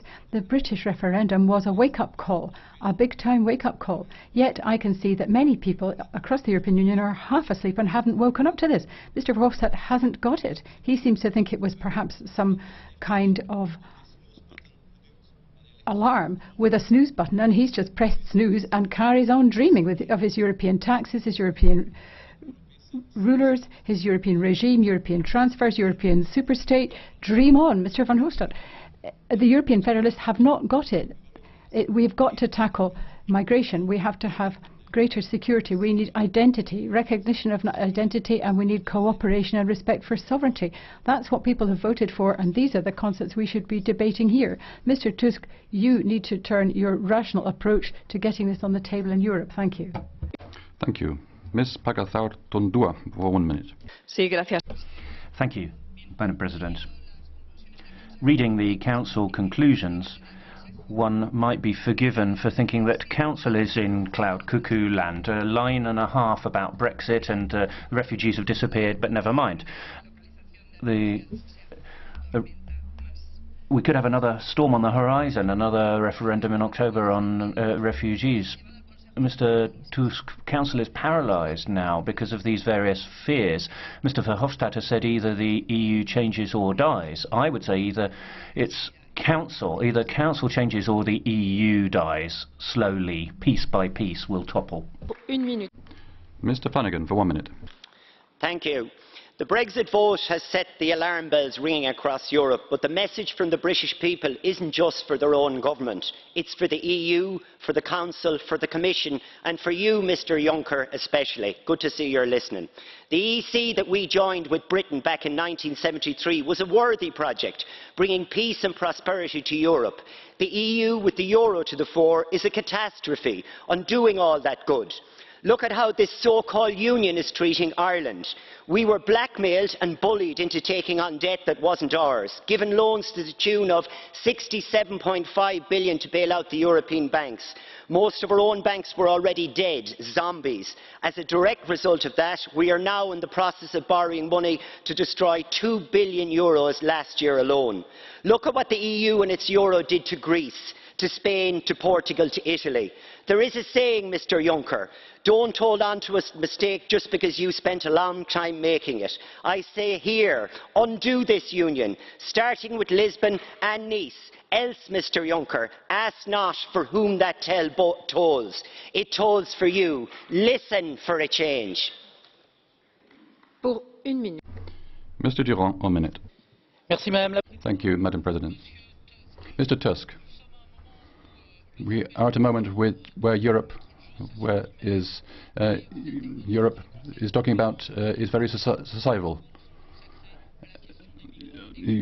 At your summit, you talked 3 quarters about migrants, nothing about Brexit at all. The intergovernmental logic has failed. It continues to fail. You've made some deals in the corridor with Mr. Cameron. So please, allow the Commission and the Parliament to act for these negotiations. I have confidence in those who defend the general European interest and not the interest of the states. Mr. Monnet said Europe is there for link men's and not the states. Think about that. Mr. Juncker, to conclude, I have confidence in your interest of defending the 27 against the UK.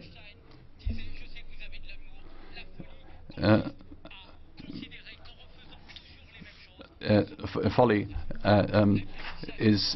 means not thinking that by redoing the same thing we'll end up with a different result. Think about that. Pour 1 minute également. Mr. Petticini for 1 minute. Thank you. Madam President. Today's debate has made it clear that you want to sever the cord that still links us to the UK as soon as possible, using the usual excuse that uncertainty on the markets is bad news for us all. The usual excuse about markets hides the truth of what you really care about. The UK going under after Brexit as a lesson to any member state that might consider doing the same. But we should own up to our own mistakes, like when we decided to bail out the banks at the citizens' expense without implementing a true reform of the banking and financial system, like when we applied shameful austerity policies but couldn't manage to solve the migrant crisis, like when we allowed Greece to not even have minimum levels of health care. Some people in this House say we need more Europe. Others say we need less Europe. We say we need a different Europe, and the only way to get it is for people like Merkel, Hollande and Renzi, Juncker and Tusk to be sent packing. Mr. Wilimski, 1 minute. Thank you very much indeed. Ladies and gentlemen, some clarification. The first thing that's important is for us to recognise the inviolability of a democratic decision taken by the people. How can you possibly think that you can question the verdict of a decision by the British people which was taken democratically? You have to recognise it. You can't question it. Elmar Brok can't possibly say it's only of advisory nature. It's not an advisory referendum. It is of a decisive nature. You need to recognise this. There are 10,000 people on the street claiming that this was the wrong decision. But there are thousands, millions, who want Britain out of the European Union. 17 million voted to get out of the European Union. That's a democratic decision. We have to recognise that. We have to take it on board. So please accept that. Then secondly, revenge has no place in this. No. British is part of the family of European peoples.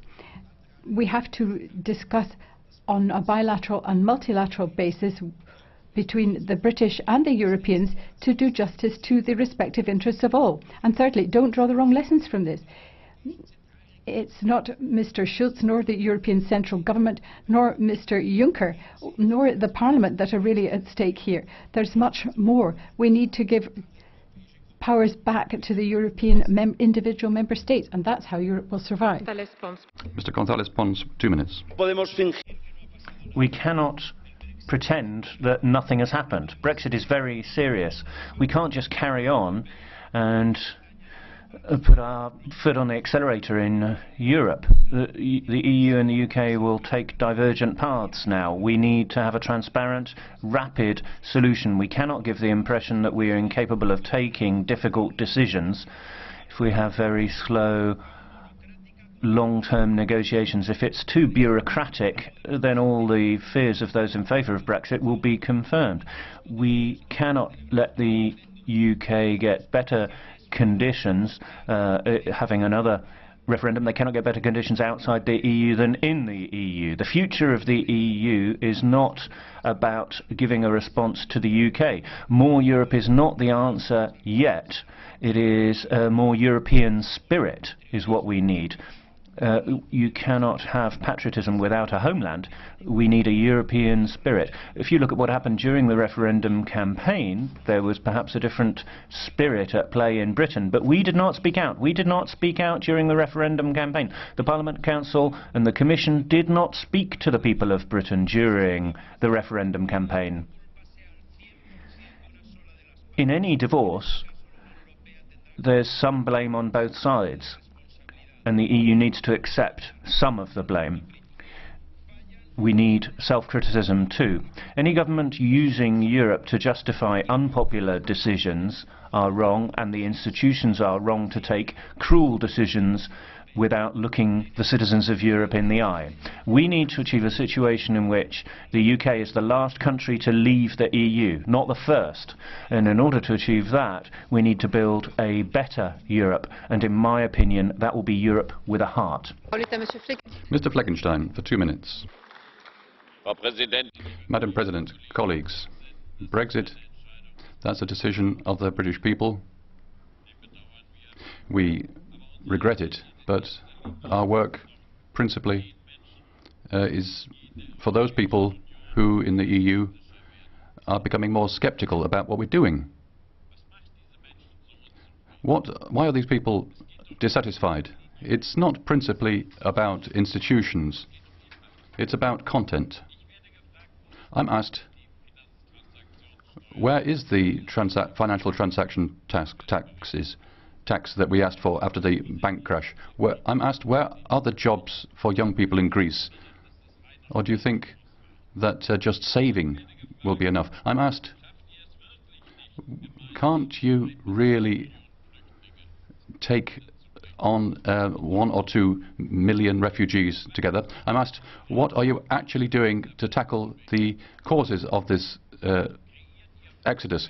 Why will you create funds for development work? And why do you create those funds? Why don't you pay in?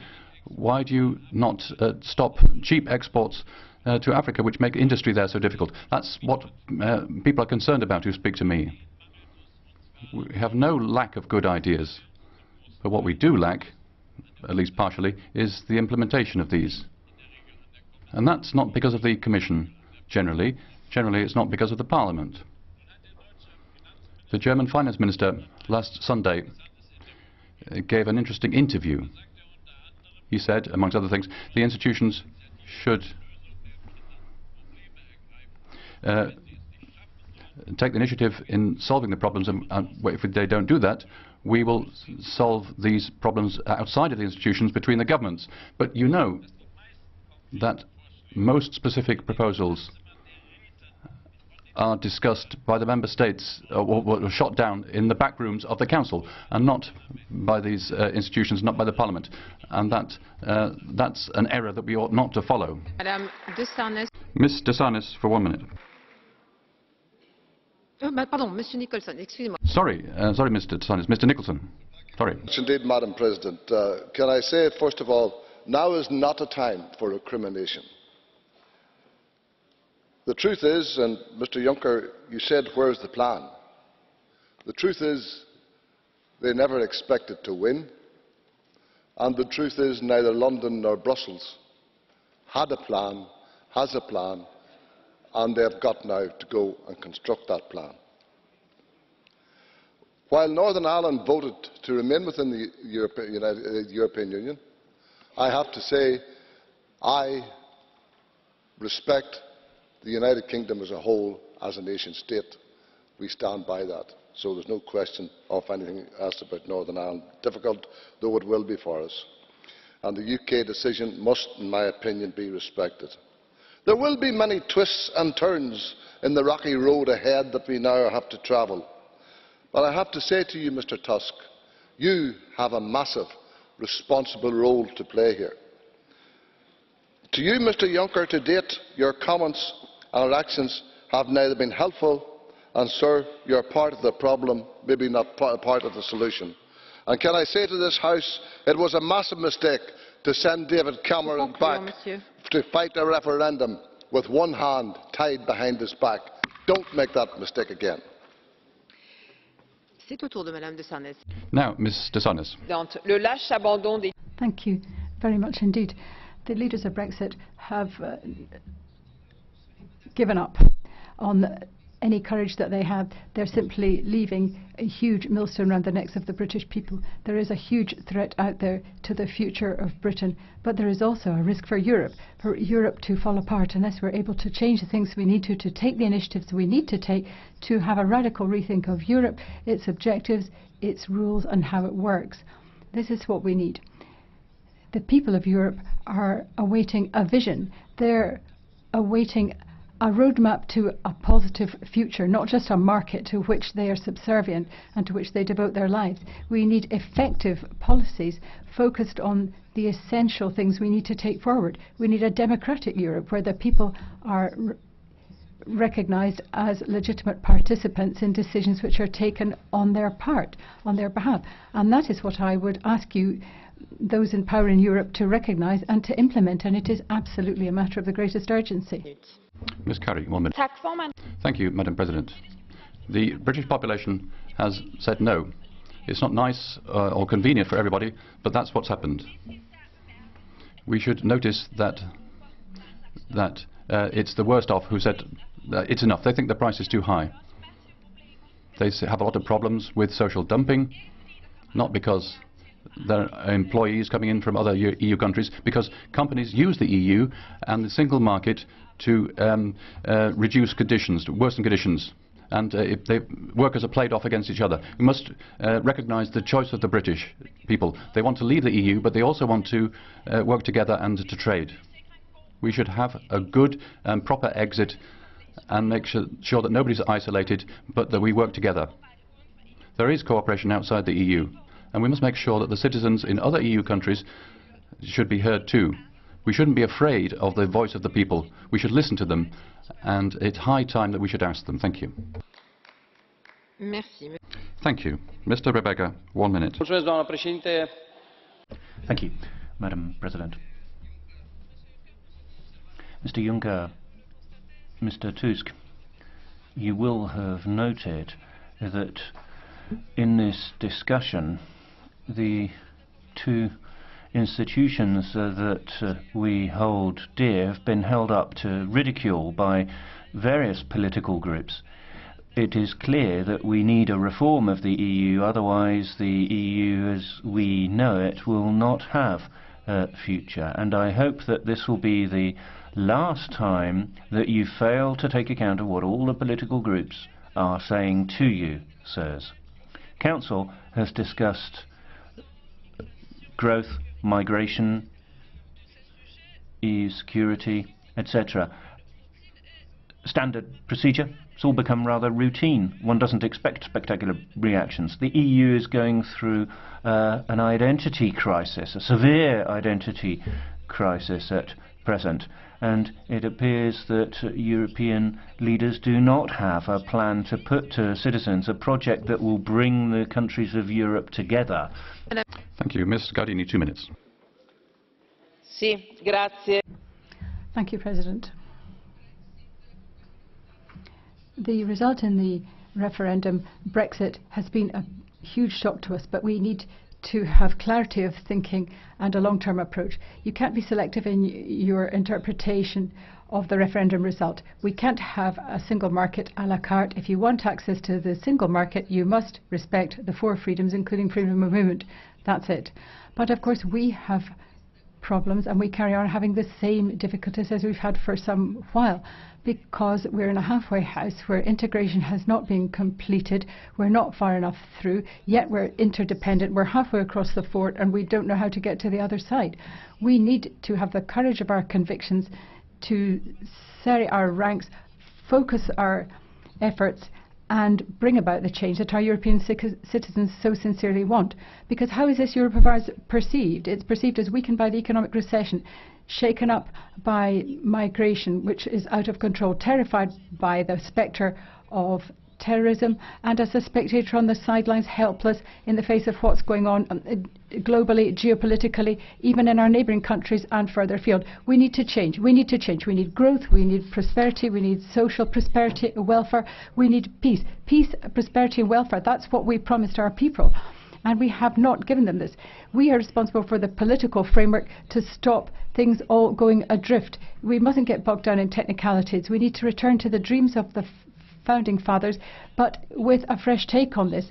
And Mr. Tusk, as an Italian, I would say to you, to look at what's happened in the southern shores of and in the Mediterranean. Are you happy what's happened there? We want responses, quick, effective and definitive responses to all these huge crises. Europe is asymmetric. The powers that be, those who are calling the shots on the people of Europe, are not happy. We can't carry on like this. Ms. Rodriguez, 2 minutes. Well, I think that the way to deal with the UK after the British referendum was already clearly defined by both the European Parliament and the European Council. So we are here today to discuss the more general implications of the Brexit for the European direction. And the starting point is the concern expressed by European citizens when they ask, how can we get control of our lives? And in fact, there is a choice to be made about this. And the choice, I think this is clear, the choice should be based on better European solutions.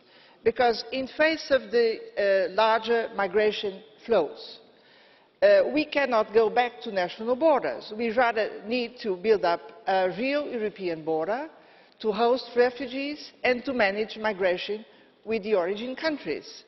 In face of the problems we have regarding global challenges, we cannot just play with our little economies. We need to build up a more effective European trade policy and global strategy.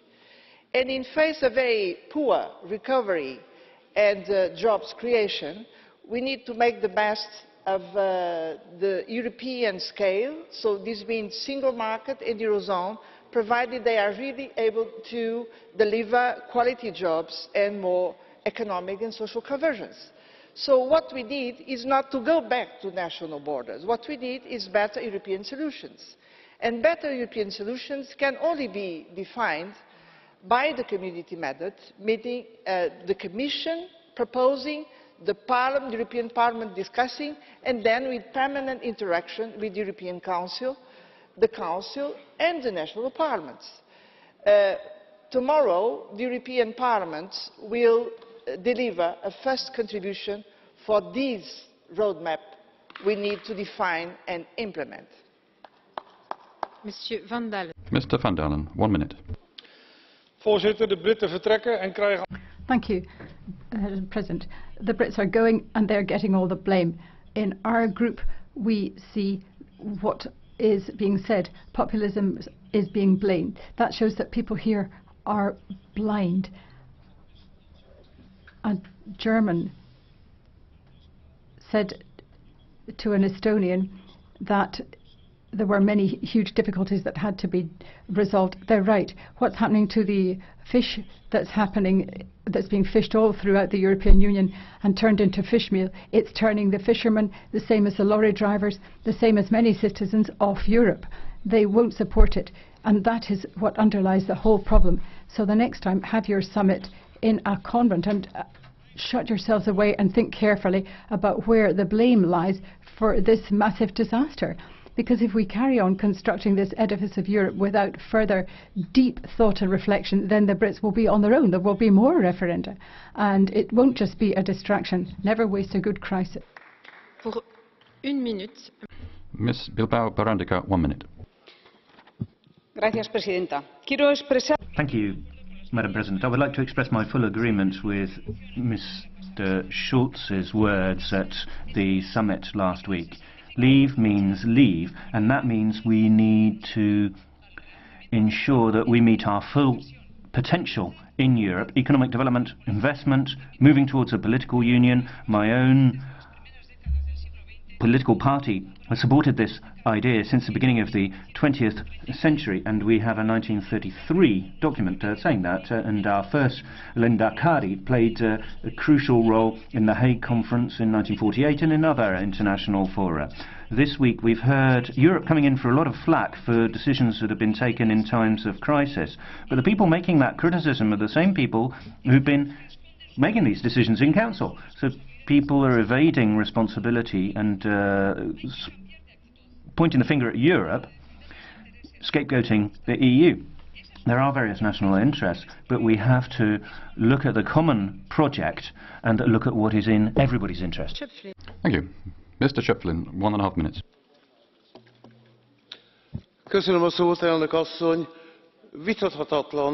Thank you, Madam President. Quite clearly, in the referendum in the UK was mostly about internal matters in the UK.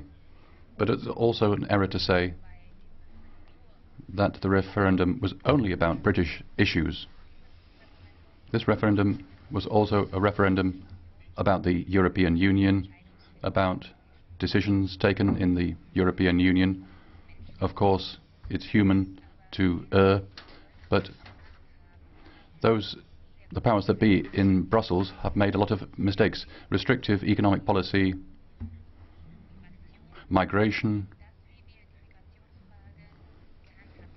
The management of migration issues show that there is a one-sided power balance in Europe. The integration process has taken the wrong junction somewhere. If we can't have a better relation between citizens and the European institutions, If we can't build that, in future we'll have much greater crises to deal with. Ms. Thomas, 2 minutes. Thank you, Madam President. President Tusk, President Juncker, fellow members. The British have spoken. They've decided to leave the EU. We may regret that decision, but we must all respect it. We need to draw conclusions from it and deal with their withdrawal in a reasonable manner and looking at the general interest. We have a historic responsibility now. We need to give meaning and a vision to what we do. Over the next few months, I hope that we will engage in this task. But we also have a short-term responsibility. We have to look at the budgetary consequences of the UK leaving. The Commission needs to rapidly examine the budgetary impact of the UK leaving. For instance, the case of the UK rebate. We don't need to wait for Article 50 to be triggered to do that. We need to prepare various budgetary scenarios and use them in our negotiations. Parliament must be informed in real time and be involved in all of this work. But don't kid yourself. This wake-up call has shaken us, and we need to have a response which is adequate to the situation, and that means we need to rethink the budget in a way which is both serious and sincere. Serious because we cannot go on with a budget which is almost exclusively based on member states' contributions. That will lead us to completely depleting our resources. We need to move towards true own resources. It's urgent to move forward with this. Sincere because youth unemployment, migration and refugee crises, COP21, agricultural crisis, internal security, growth, employment and territorial and social cohesion are all priorities for all of us, but the means are not being made available to deal with those. The EU needs a budget which will match its level of ambition, and if we do not manage to achieve that, then the EU will gradually disintegrate. Thank you. Mr. Zile, for 1 minute. Thank you, Madam President. I'm surprised how very concerned are leaders of many EU countries about the state of democracy in the UK. They insist Article 50 to be triggered as quickly as possible. Where were those leaders when France voted against the EU constitution, which had been ratified by many member states already?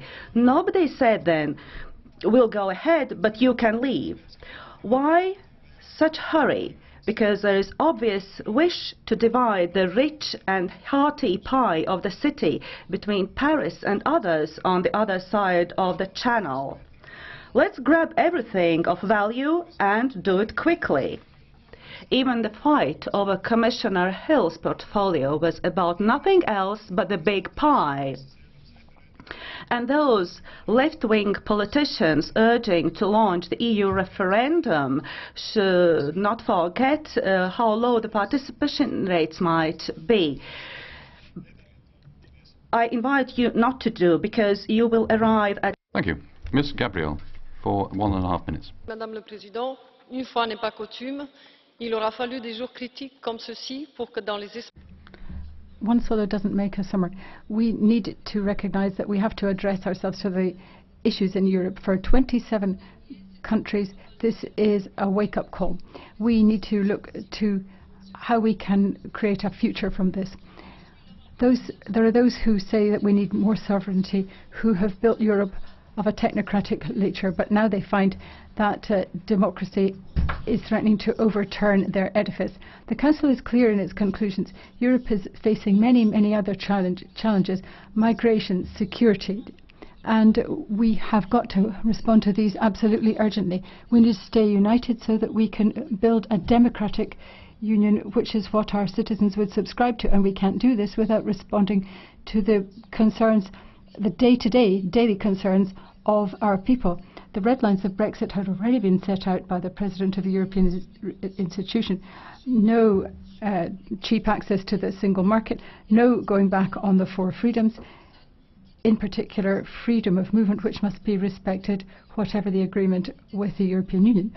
Equal treatment is an absolute fundamental principle for a European Union. And we Democrats have got to turn this crisis into an opportunity. We must not fall back on our solutions from the past, on our old patterns. Yes, we need better leadership, but we don't need divisions where there are none. We don't need to be questioning Europe where it doesn't need to be questioned. There are citizens who are waiting for a democracy in Europe, in Berlin and Sofia and elsewhere, waiting for a Europe that's built on democracy and solidarity. Köszönöm, elnök asszony. A Brexit győzelme rossz hír Európának. Brexit is a bad piece of news for Europe and also for the UK.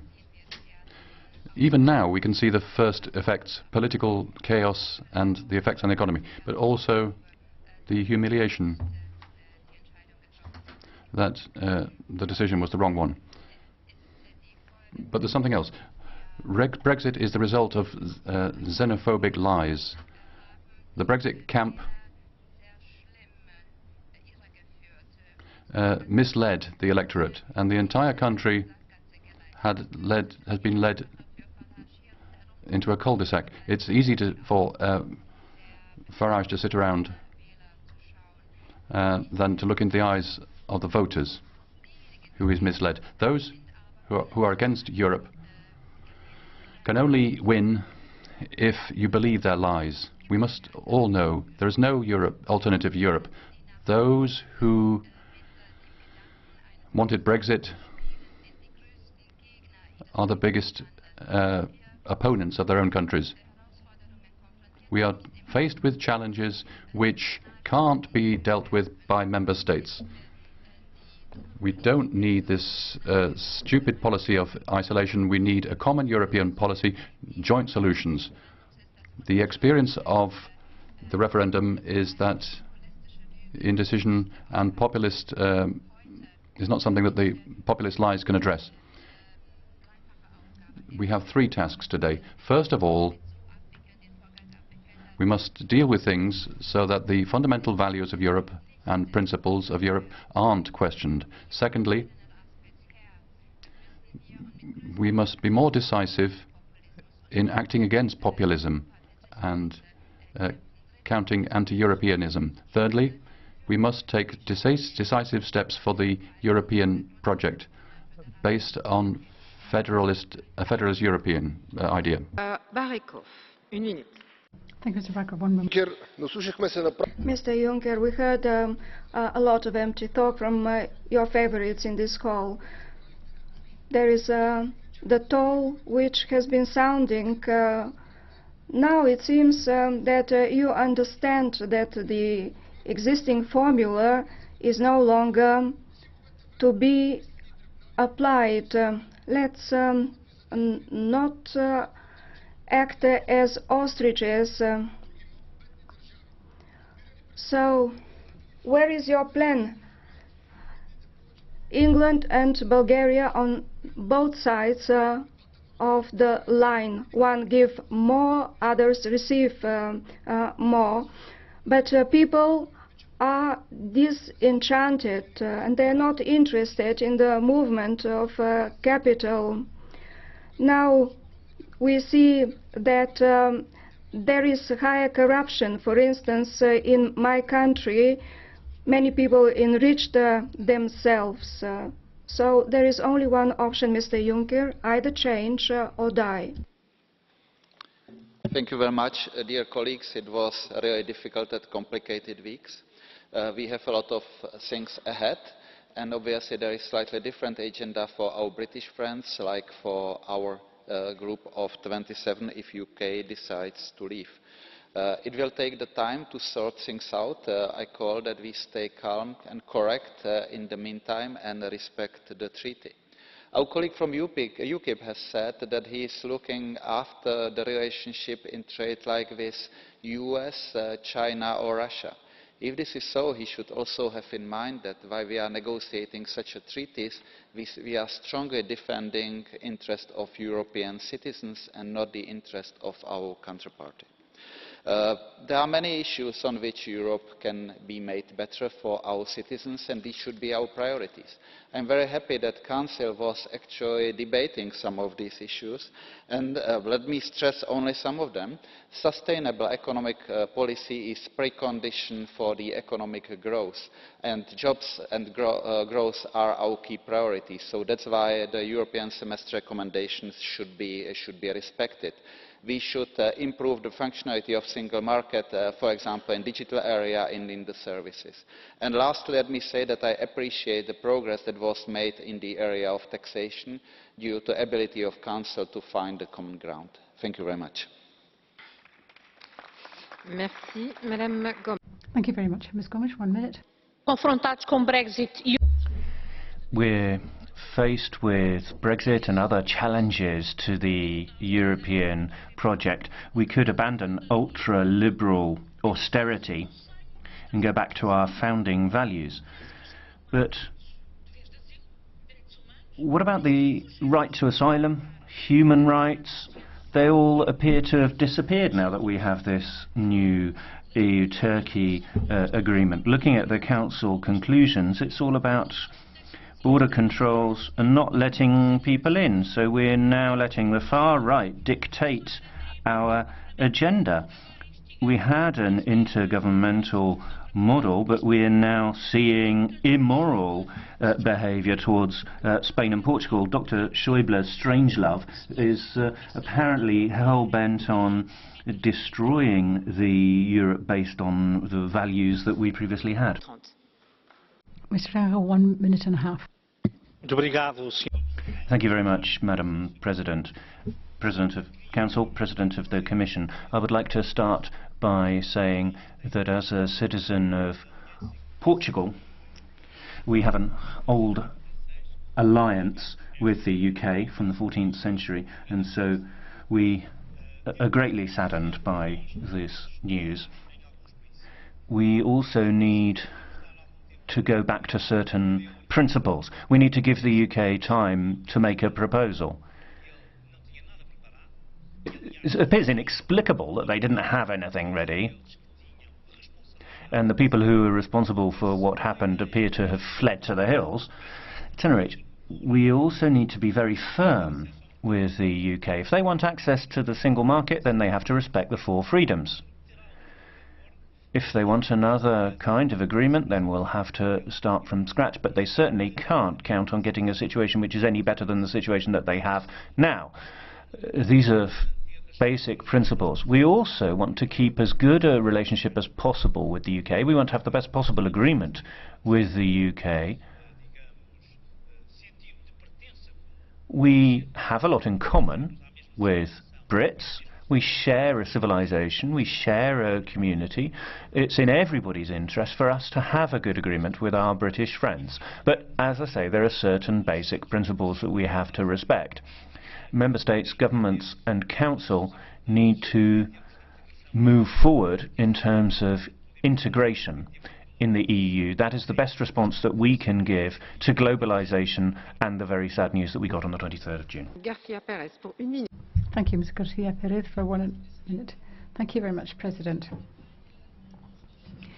Europe so is in pain. How could it be otherwise in the wake of the decision that has been taken by Britain? Britain has taken a decision which we regret, but we are free to express our views and our regret about this and to comment on the decisions we need to take and the change that we need to enact. Obviously, a lot of people in Europe feel that they have been greatly disappointed, but the solution surely can't be a Europe à la carte. We've got to have a focus on a shared Europe, not on individual prosperity, not on national interests, but on a European solution. And we can't sacrifice freedom of movement across the European Union. We have to reject that idea completely. Of course we need to change in many ways, but we mustn't destroy or break with the values which underpin our very project.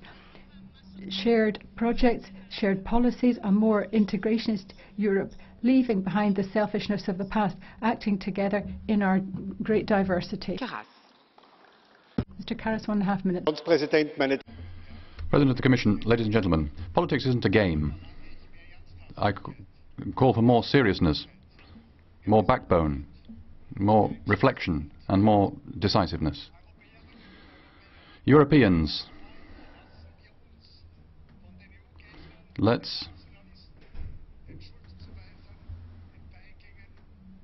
not be put off by the no-sayers, the populists, the Brexiters. Let's not be lied to by them. Let's not be misled. Let's not be robbed of our future. Let's not have the agenda set by them. Let's stand up for the European ideal. Let's build the house of the European Union together. Continue to build it.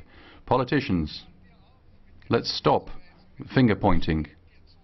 Let's stand behind our responsibility for the future of Europe and for our co-responsibility for the current situation. Let's stop party political games at the expense of the Europe holding together. Populism is stoking nationalism. Let's make citizens participants. Let's not leave them alone with their concerns, questions and hopes. Let's take citizens seriously and their questions.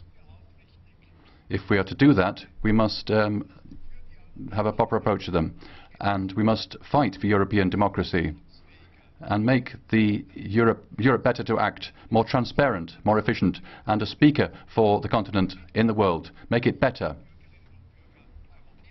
We, the citizens of Europe. Madame Zippel. Thank you very much. Ms. Sippel, 1 minute. Lessons learned from Brexit. Die Europäische Union wurde The European Union was founded as a shared project, common instruments endorsed by states in order to face common challenges and shape a common future. Cameron is gambling with democracy, with interests of countries. Finanzmarktkrise, Arbeitslosigkeit. Financial market crisis, employment crisis, poverty.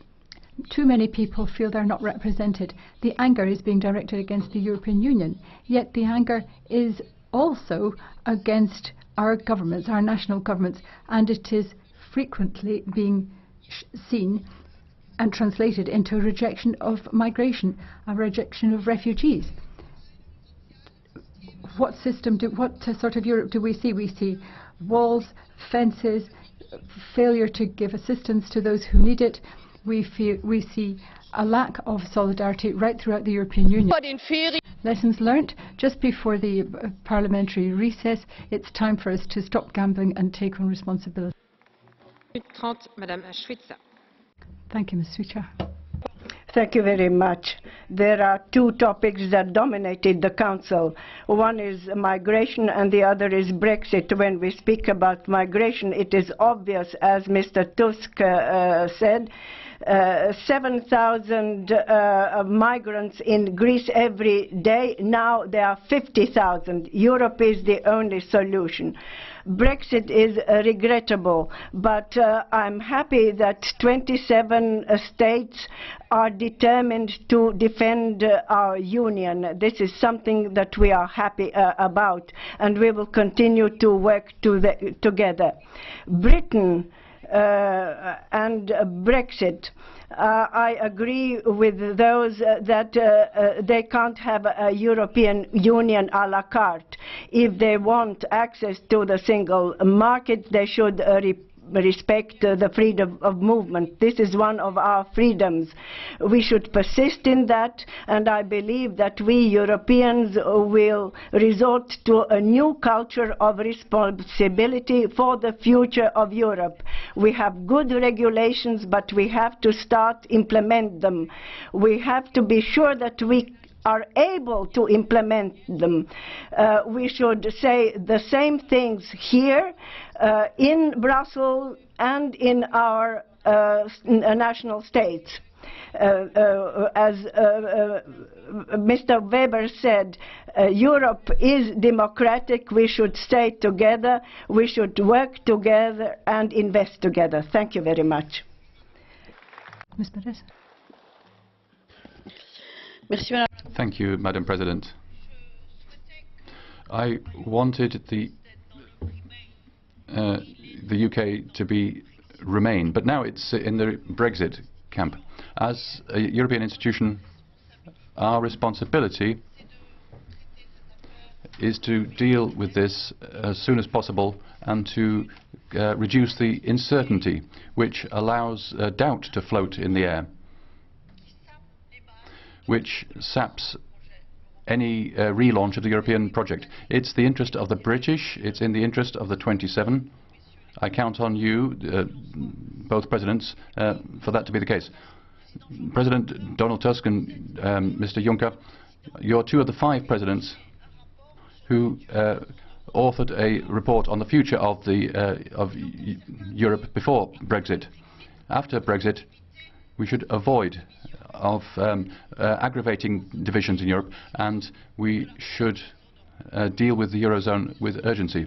If we didn't do that, there'd be no more Europe, because there wouldn't be this basis for the economic and monetary union around the euro. I look for rapid proposals to relaunch and implement the proposals in the report of the 5 presidents' report, of which you are the authors. Mr. Sphere. Ladies and gentlemen, the citizens of the UK decided to go their own way by a narrow margin, but we need to respect that. The economy shrunk immediately, the markets responded negatively, and I wonder how they will respond when the UK will invoke Article 50 of the Lisbon Treaty. The economy does not like uncertainty, and let alone does it tolerate isolation. But now is the time for us to step together and to start working on a better union.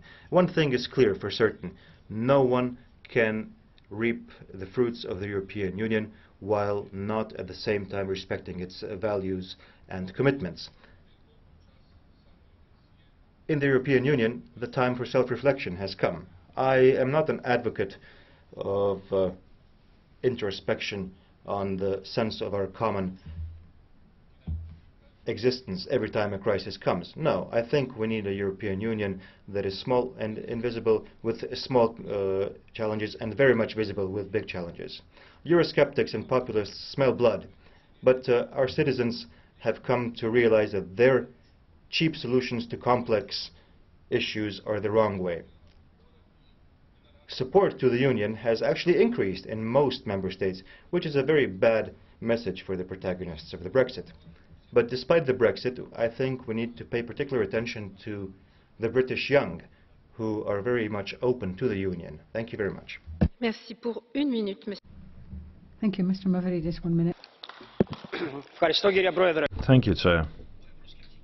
Euroscepticism was part of the British political scene from the outset. However, that is now in the past.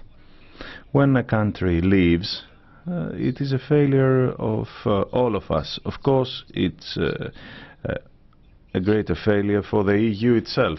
And the EU today rightly says that something has to give, something has to change. So, what needs to change? I keep hearing generalities that we need to have a reorientation and a redesign of the EU. These are platitudes. We need to answer to some very concrete questions, and I would like to address myself to Messrs. Tusk and Juncker. How credible are we against the Euroscepticists in the other 27 member states when we apply the banking union, but the third pillar is still something to be decided in the future? I'm talking about the bank guarantee. How credible can we be when we make an agreement with Turkey and Erdogan, yet we say nothing for the crimes against the Kurds in Cyprus? Madam Speaker, United Kingdom has contributed strongly to the Europe of today. And as long as United Kingdom is members of the European Union, they are members of the Union and shall be respected as that. We are a legal union. And I hope that the Commission, as well as all others, will follow that. But also, looking at the United Kingdom today, I must say, a governmental crisis, a political crisis, a constitutional crisis, economic crisis, financial crisis, dear colleagues, it's not a very impressive success story, to put it mildly. And I wonder which country would like to dive into that chaos. But there is one thing that unites all the Brexiters. Either they are resigned or still are disoriented. They are united in one thing. They want to be as close to the internal market as possible. And the internal market wouldn't have been possible without the European Union. So they are dreaming and hoping to be as close to the internal market because it's fundamental importance. And they are giving up control over its development. In Swedish, there is a phrase saying, "You sold the butter and lost the money." Now we need to do the best thing, and that is avoid division conflicts, be proud of what we have achieved. A reunited Europe, an internal market, a common policy on climate, energy, environment. That's what we are. That's a good delivery. We can do it better, but that's up to politicians, not to the Union. The Union is strong. Thank you. Thank you. Pour 2 minutes, Monsieur Weidenholzer. Mr. Weidenholzer for 2 minutes. Thank you very much. Very few people really anticipated the outcome of this vote. There are those who were in celebratory mode, but there were others who feel extremely insecure, and the number of these grows every day because people feel deceived, disappointed, let down. It's become clear that those who were advocates of Brexit had absolutely no plan. They were selling castles in the air. It's a completely uncertain situation with a completely uncertain outcome. But Schadenfreude has no place in all of this, and there's no point in trying to settle old scores. On the contrary, it's time for a rational approach, for reason, and to consider where we're going. Europe is not dead. This is very clear from what Mr. Rutte said here this morning. But it is certainly time for fundamental, far-reaching reforms. That is the message from this referendum, unequivocally. We need more shared community Europe. But in the first instance, the ball is in the court of the UK. We need clarity. We cannot afford uncertainty in this situation. And therefore, we have a number of steps we need to take. First of all, we need to respond to the proposed departure. That's what we need to do vis-à-vis our partners in the UK, but also Scotland and Northern Ireland individually. We need to respond to them. We need to make it clear we can't have Europe à la carte. The single market means freedom of movement, and that is something which has been of huge benefit to Great Britain down the years. Then thirdly, the European citizens in the UK must not be turned into victims. We've already seen hate crimes on the streets of the UK. Every single individual has the right and entitlement to be able to live their life in peace, as indeed do the many millions of British people who are living and working in continental Europe. We don't want this crisis to turn into two camps pitting each and every citizen against each and every other. Thank you. Mr. Christopher, 1 minute. Thank you, Chair. We respect totally the British referendum, and we're definitely sad about the Brexit. However, we have to realize that it was also the result of extreme populism as well as lies that were told to the British people. However, we have to take into account that our European family has a lot of real problems, and we have to deal with them in order to fend off Euroscepticism. We have to see that people are not really informed for what the EU does. It's not possible for the EU to be synonymous with Troika and austerity only, when at the same time we have the Horizon 2020, we have the programs for the youth, when each year the EU hands out 145 billion. And all that's left in the end is the words of the Euroscepticists, like in Britain. Another great problem for us is bureaucracy. I'm tired of listening to young people saying that they will not try and get money from the EU because it's too bureaucratic. Same thing from businessmen, same thing from farmers. I see this during this last year, we had a great catastrophe in Cyprus due to forest fires and lack of rain. And we still don't know how we can get some money from the EU. And final thing, Sir, I would like to say that I recognize the struggle of Mr. Juncker as well as Mr. Tusk, because we are really in favor of the European idea. Ms. Kienge for 1 minute. Signor Presidente. Madam President, there were unjustified fears that were stoked by the Brexit campaign, and the EU needs to give a strong, tangible response on social justice, youth unemployment, equality. We need to manage migration better. Migration is not a world problem, it is a world phenomenon, and it can't be solved or tackled, it can be managed. Your conclusions refer to the success of migration policy being measured in terms of repatriation and readmissions.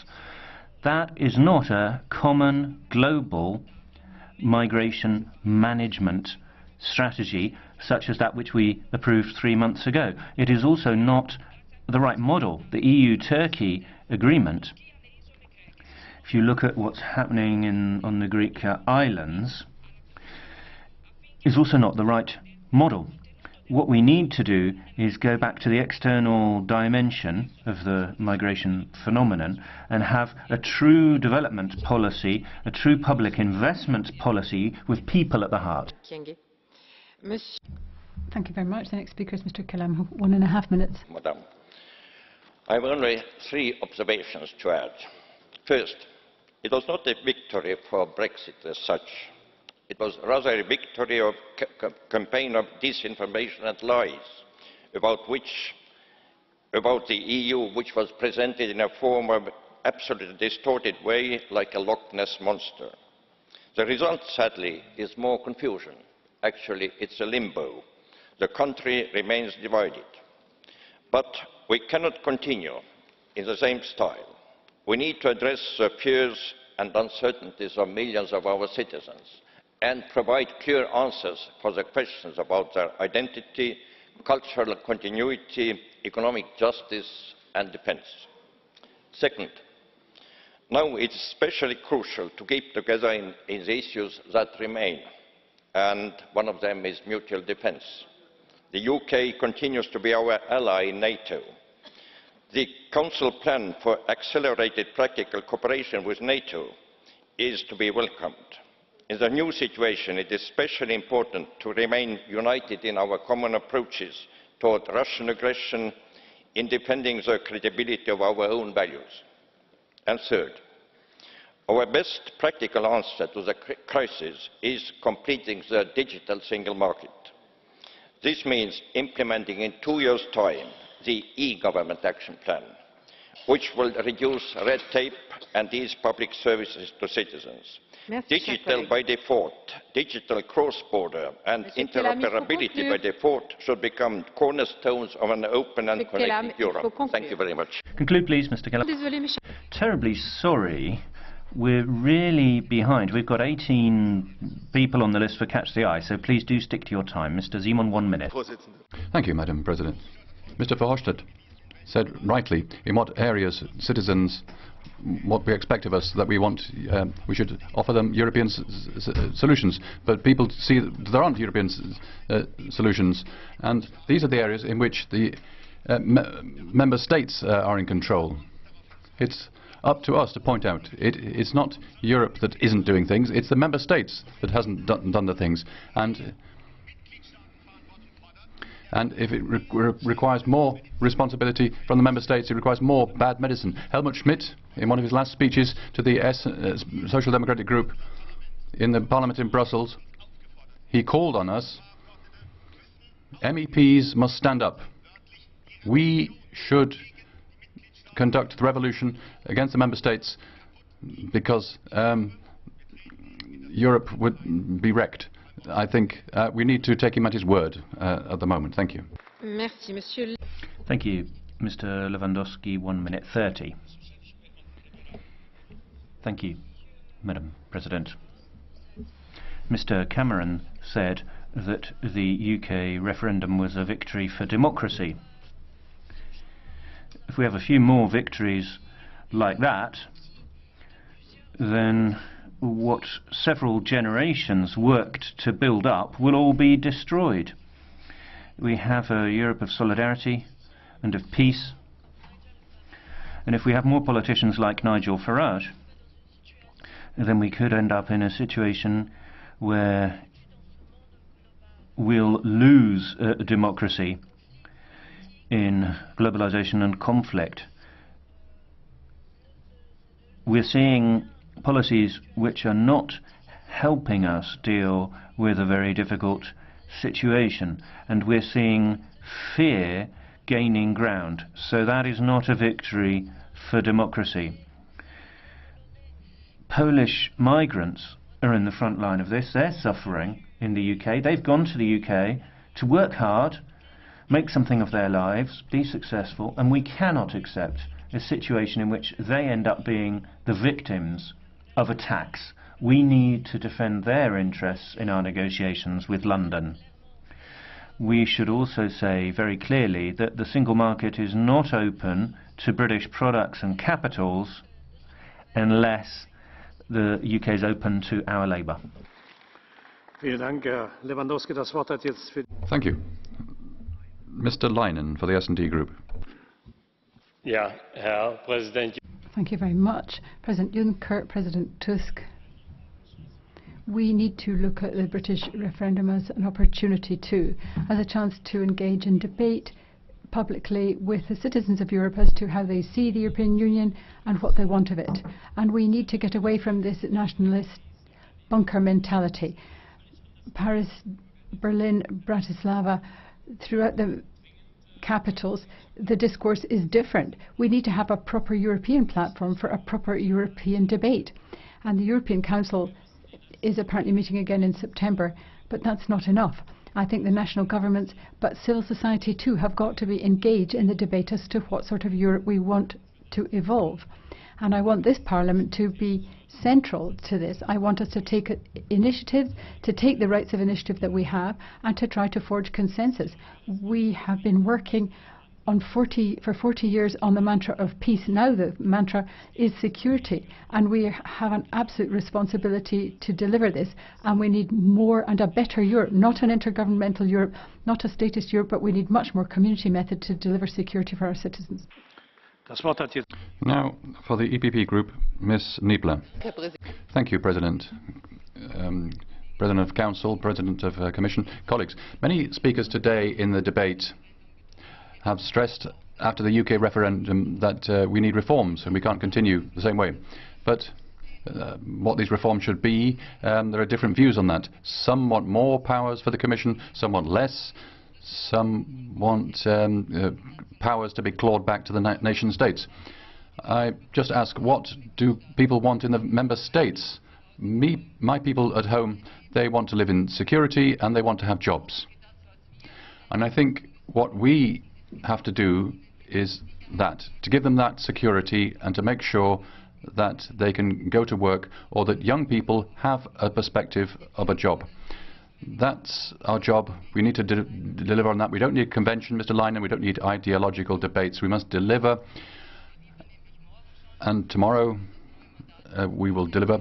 There's a new mandate for Frontex that we'll adopt in the European Parliament. Internal security, border controls, strength of the borders, that we'll deliver on that. We must do that tomorrow. We must tell the people about that. And I'm happy that we're making good progress on that. Thank you. Thank you. For the S&D Group, Ms. Schlein. Thank you, President. I hope that the trauma of Brexit will lead to the leaders of Europe having a radical rethink and us taking a leap forward with European integration that has been abandoned halfway through. It could be entirely counterproductive to lose heart at this stage. The interview with Mr. Schäuble has shown that he has an extraordinary ability to say that the cause of the problem is the solution, that the intergovernmental method and national self-interest has prevented the EU from working effectively in terms of migration, tax, foreign affairs, social affairs. The governments have been trying to nationalise the success of Europe for years and to blame Europe for all the problems. Rather than dealing with inequality following the crisis, we've seen the Leave campaign telling lies. And so it is very sad for us to take stock of what has happened. I think there is great sadness on both sides, but we need to move forward. The Commission, Parliament and the citizens of Europe should now see us taking decisive action. Thank you. Ladies and gentlemen, if you only have 1 minute's speaking time, that's not much. But in 1 minute you can't pack in everything that you want to say in 3 minutes without overburdening the interpreters and making it very challenging for them. So please take that into account when you're speaking. We now come to the Catch the Eye procedure. We have a long list.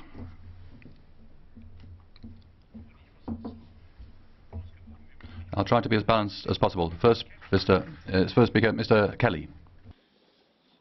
Thank you, Mr. President. It has been said rightly that Ireland has more at stake than any other member state because of our close relationship with Britain. They are our best allies and also our biggest trading partner. Allied to that, we have the border, and we do not want, under any circumstances, to see a hard border restored, because that would lead us into the hands of the extremists once again. Having said that, Ireland is fully committed to the European Union, a European Union of equals, and that's why we have to ensure that there are no more special meetings of the original 6.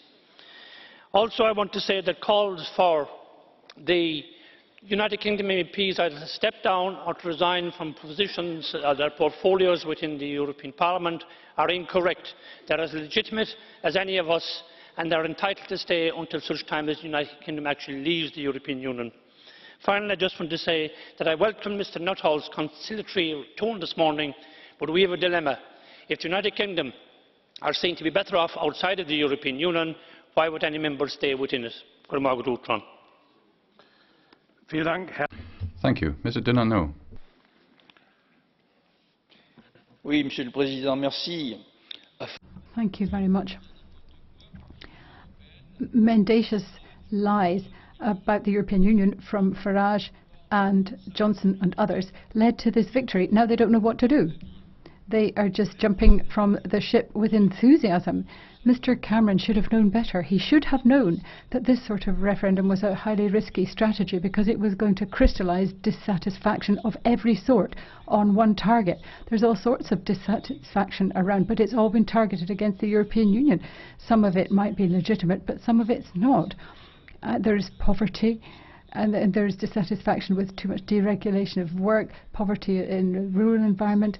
But it is actually instructive for us also to see what the issues were at stake. Many have not been tackled by the British government. That doesn't exonerate the European Union from its responsibilities and the need to take urgent decisions in order to restore confidence in the citizens, to give them some genuine prospects of a decent future, and to provide a budget which will actually be adequate to implement our policies.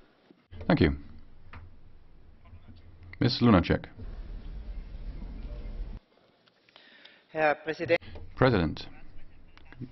Presidents of the Commission and Council, ladies and gentlemen, also those in the public gallery, what we've seen in 10 days reminds us of a Shakespearean drama. Those who lie and give false promises for Brexit, and many who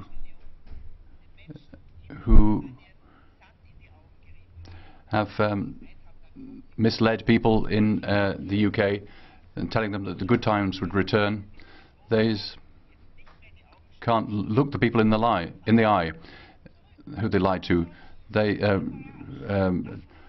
Mr. Farage and Mr. Johnson have disappeared. The right-wing populists lie and then don't shoulder responsibility. That can't be the case. We are for a stronger Europe, ecologically, socially, economically. For that we need a new convention with broad participation of civil society and citizens, because that's the only way we'll succeed in having this Europe and strengthening it, and so that people would believe in it. Mr. Marias. Thank you, Chair. Brexit was a democratic victory for the British people that voted massively and gave a slap in the face for the EU of the bankers and austerity. However, we see that the result of this referendum is treated in an unacceptable way, because not only are we not moving away from austerity, but within the European Council we had an unprecedented attack against the UK in order to turn around the result of the referendum. However, both the Scots and the Irish know very well that everything the European bureaucracy says is nothing but crocodile tears. Nobody cared about the Scottish referendum in 2014. However, now certain people on both sides of the Atlantic are trying to pull a Ukraine on the UK. However, things are now on their way in the UK, in Greece and all over Europe.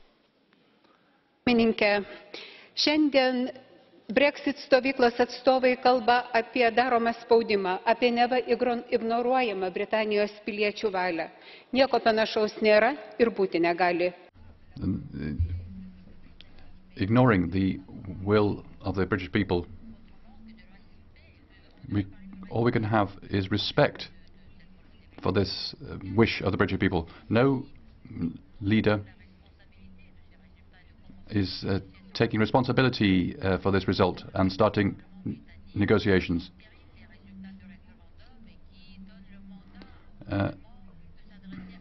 There's a mandate for the government to go to the European Union and trigger Article 50. I'm sure that we won't retreat into national cages because of the decision of the UK. There are lessons that we've learnt. A strength and united union is the best response to this. Frau Kadenbach. Ms. Kartenbach.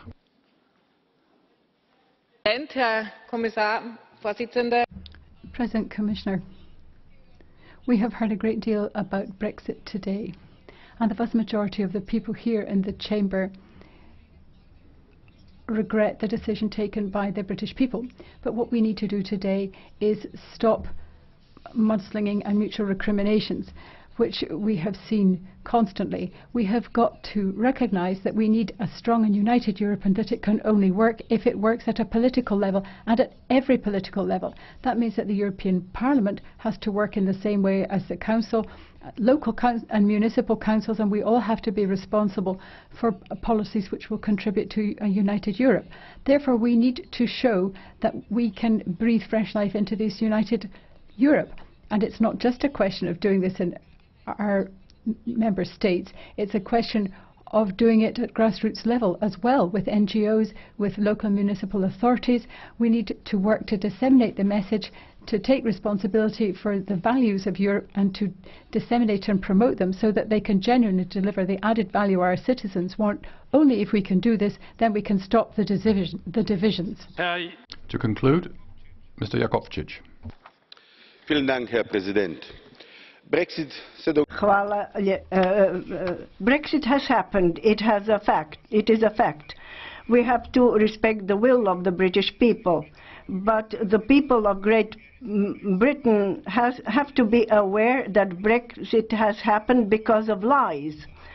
That's why Johnson and Farage left, because they are aware that they were lying.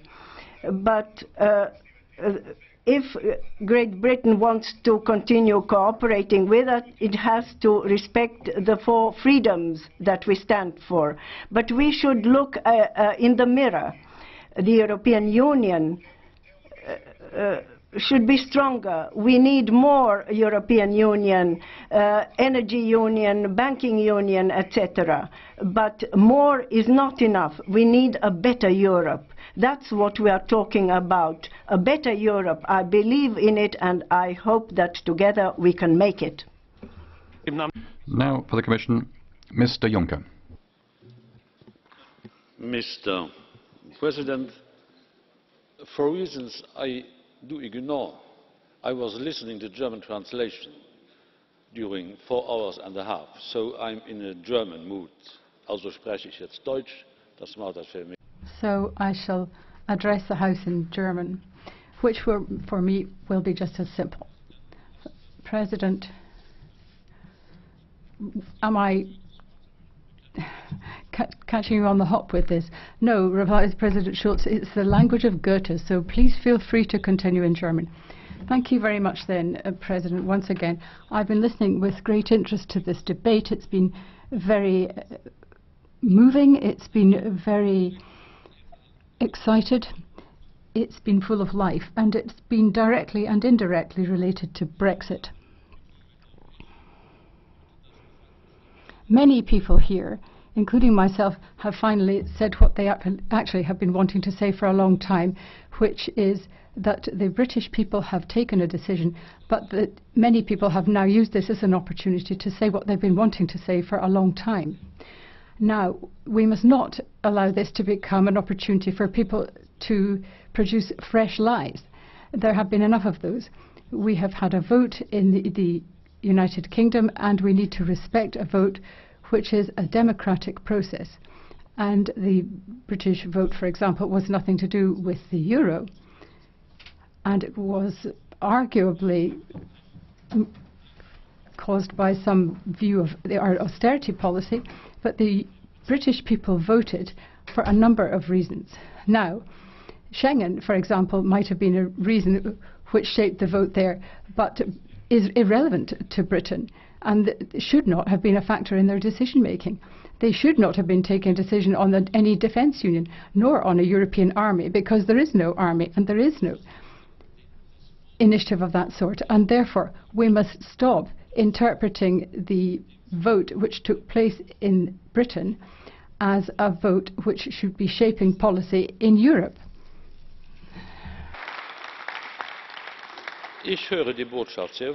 I am listening intently to the messages that I am receiving loud and clear. We need to modernise the European Union. We need to do that, and we are working on that. This Commission is committed to that. It is acting within a clearly defined mandate which it has from the European Council. This is a Commission with a mandate to reform. We are reforming, and we are putting forward a programme which has been endorsed by the European Parliament by its vast majority and was accepted as the way forward, as the policy initiatives that we should be implementing. Therefore, I'm not going to be deterred from that, because it has not overnight lost its legitimacy. Europe is a union which is more than the euro and more than social policy. Many people voted in Britain for Brexit, yes. For 40 years, politicians of each and every party and governments of various colours have not actually had the courage of their convictions in terms of Europe. They have not broadcast the message that Europe was part of the heart of the people of that country. And this is largely where the problem has lain. And this is why there is a misperception that Europe is tantamount to global unbridled capital and not to a social union. And this is why the vote was shaped the way it was. There have been lies for many years, for many decades, and we have to live with the result.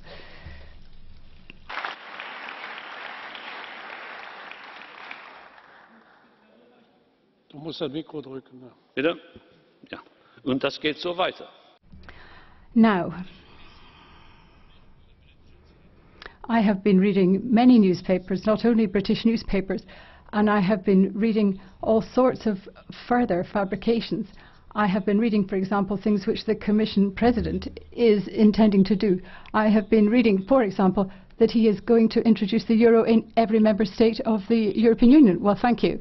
Thank you for recommending that this is my policy. I am reading too that I had said to the Scots that they should declare independence from the United Kingdom. I have not done this. I have apparently said that British people know how they need to resolve internal British problems. I did this last week. I did no such thing. And I don't just read British press. I'm told that Juncker wants to get rid of national member states. Nonsense. No such thing. I have never said such a thing. I may have pleaded the cause of a united Europe, but I haven't said we want a united states of Europe. I've just said that we need the support of the member states, and they're not just some kind of provisional invention of history. They exist and they will exist. We need the support of them in the cause of Europe. And I want respect for the people of Europe. And I want to get away from all these contradictions. Nations and the European Union are one and the same thing in terms of our policy aspirations to the future.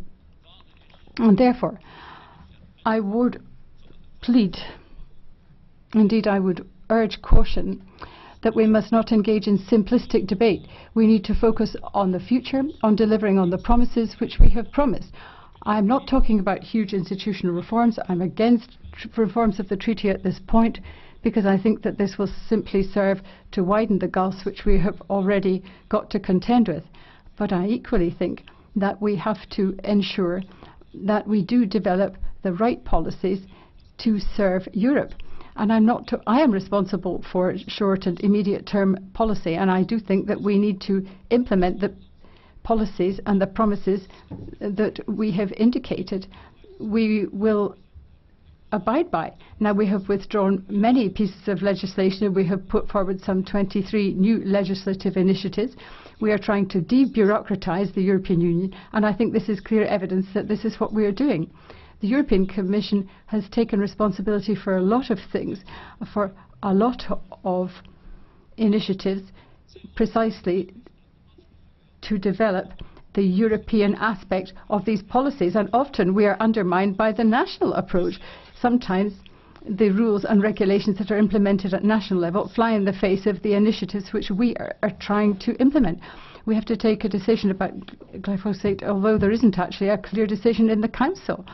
We are trying to get provisions through, and we are shot down by disagreement amongst the ministers. Now, I would be very happy to ensure that all decision-making procedures that were not completely democratic would be overturned. As to CETA, I would just like to say one or two things, Ms. Zimmer, if I may, with your indulgence.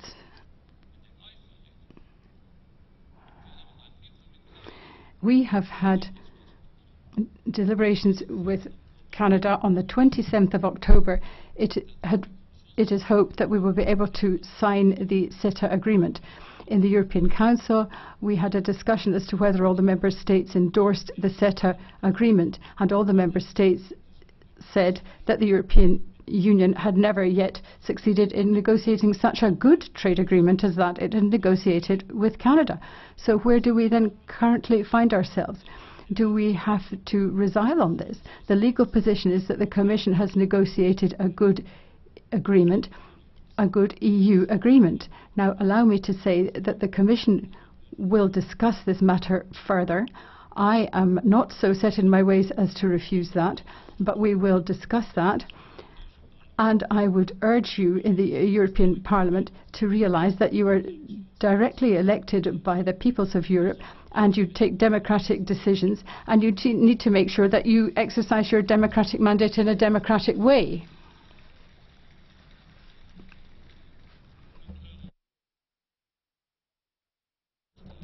Now, many debates are taking place in member states. I have listened with great attention attentively to all of these, and the Commission will take on board all the thoughts which are current in member states. To cut a long story short, we will not carry on just business as usual, but we cannot resolve problems which the member states are unable to resolve themselves. We need the European Union, we need the support of the Parliament, we need the member states to be on board too.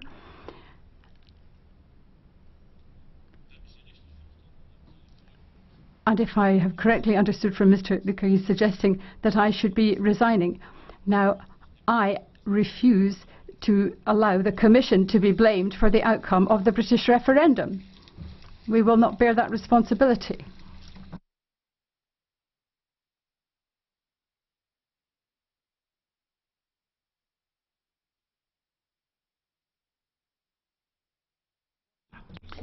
Now, before I give the floor to Mr. Tusk, could I ask you colleagues to take your seats?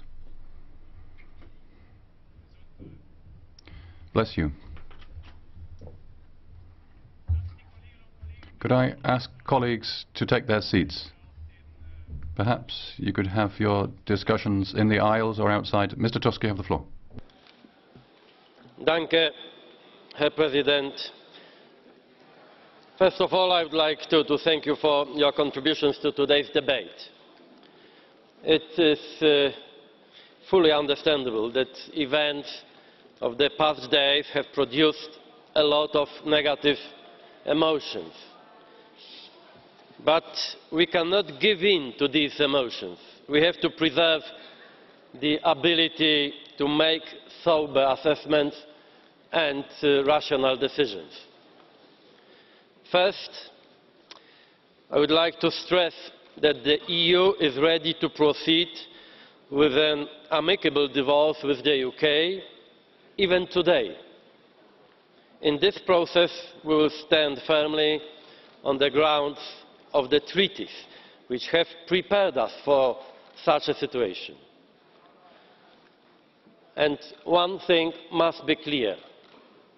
The treaties have left the decision on the initiation of the divorce proceedings to the member state that wishes to leave the EU. In other words, we cannot effectively force this decision on the UK. Secondly, before launching the divorce procedures, we will not undertake any negotiations on the future shape of relations between the EU and the UK. These future relations will be based on a balance of rights and obligations. I would like to reassure you that wherever there may be a conflict of interest, we will act in the interest of the EU, and we will do so effectively. Thirdly, today we have heard a lot of severe and critical comments aimed at member states. I want to tell you that in our talks with the leaders of member states, I always repeat that there is no EU without the EU institutions. In the current situation, attacks on the EU institutions, including the Commission and the Parliament, can only deepen the confusion. The national capitals must undertake an effort to stop accusing the EU and its institutions of weaknesses and failures. The referendum in the UK was lost also because the political elites have for years been building a negative and often unfair vision of the EU. But there is no EU without the member states either. It is impossible to solve serious problems in the EU against the will of the member states. Taking responsibility for one's own words applies also to representatives of EU institutions. Today we must combine all our efforts to agree on what is our common interest, as opposed to constantly demonstrating individual importance in some kind of perpetual Vanity Fair. Thank you.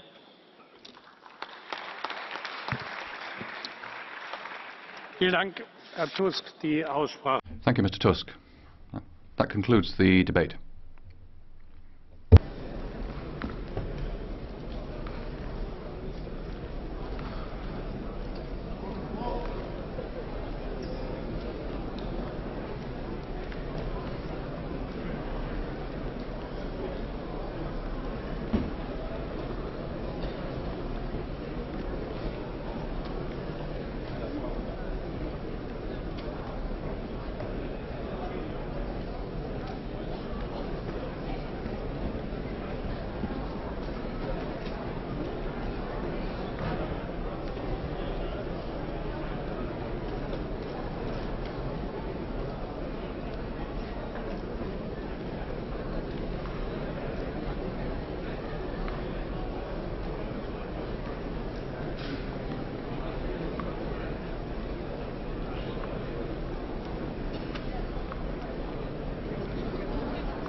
Procediamo.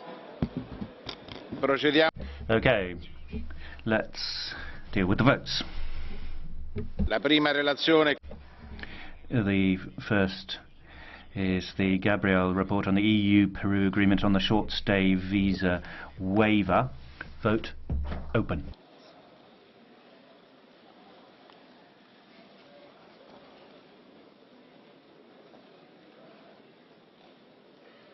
La votazione è chiusa.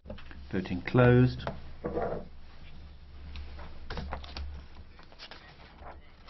Text approved. Congratulations, Ms. Gabriel. Gardini emission limits for non-road mobile machinery.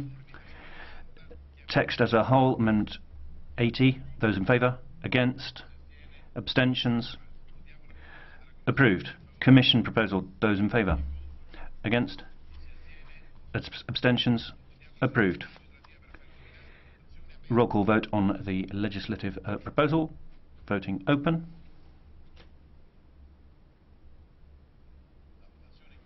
Voting closed. Text approved. Congratulations to Ms. Gardini.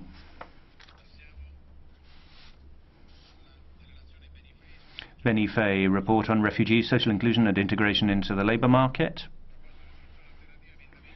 Alternative Resolution Amendment 1. Roll call vote open.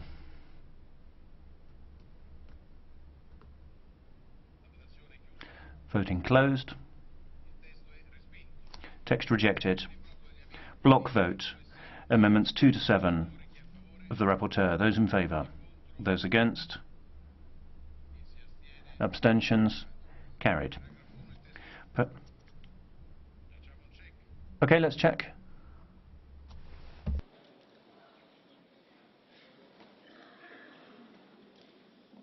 Votazione chiusa. Voting closed. Testo è approvato. Text approved. Original text in two parts. First part.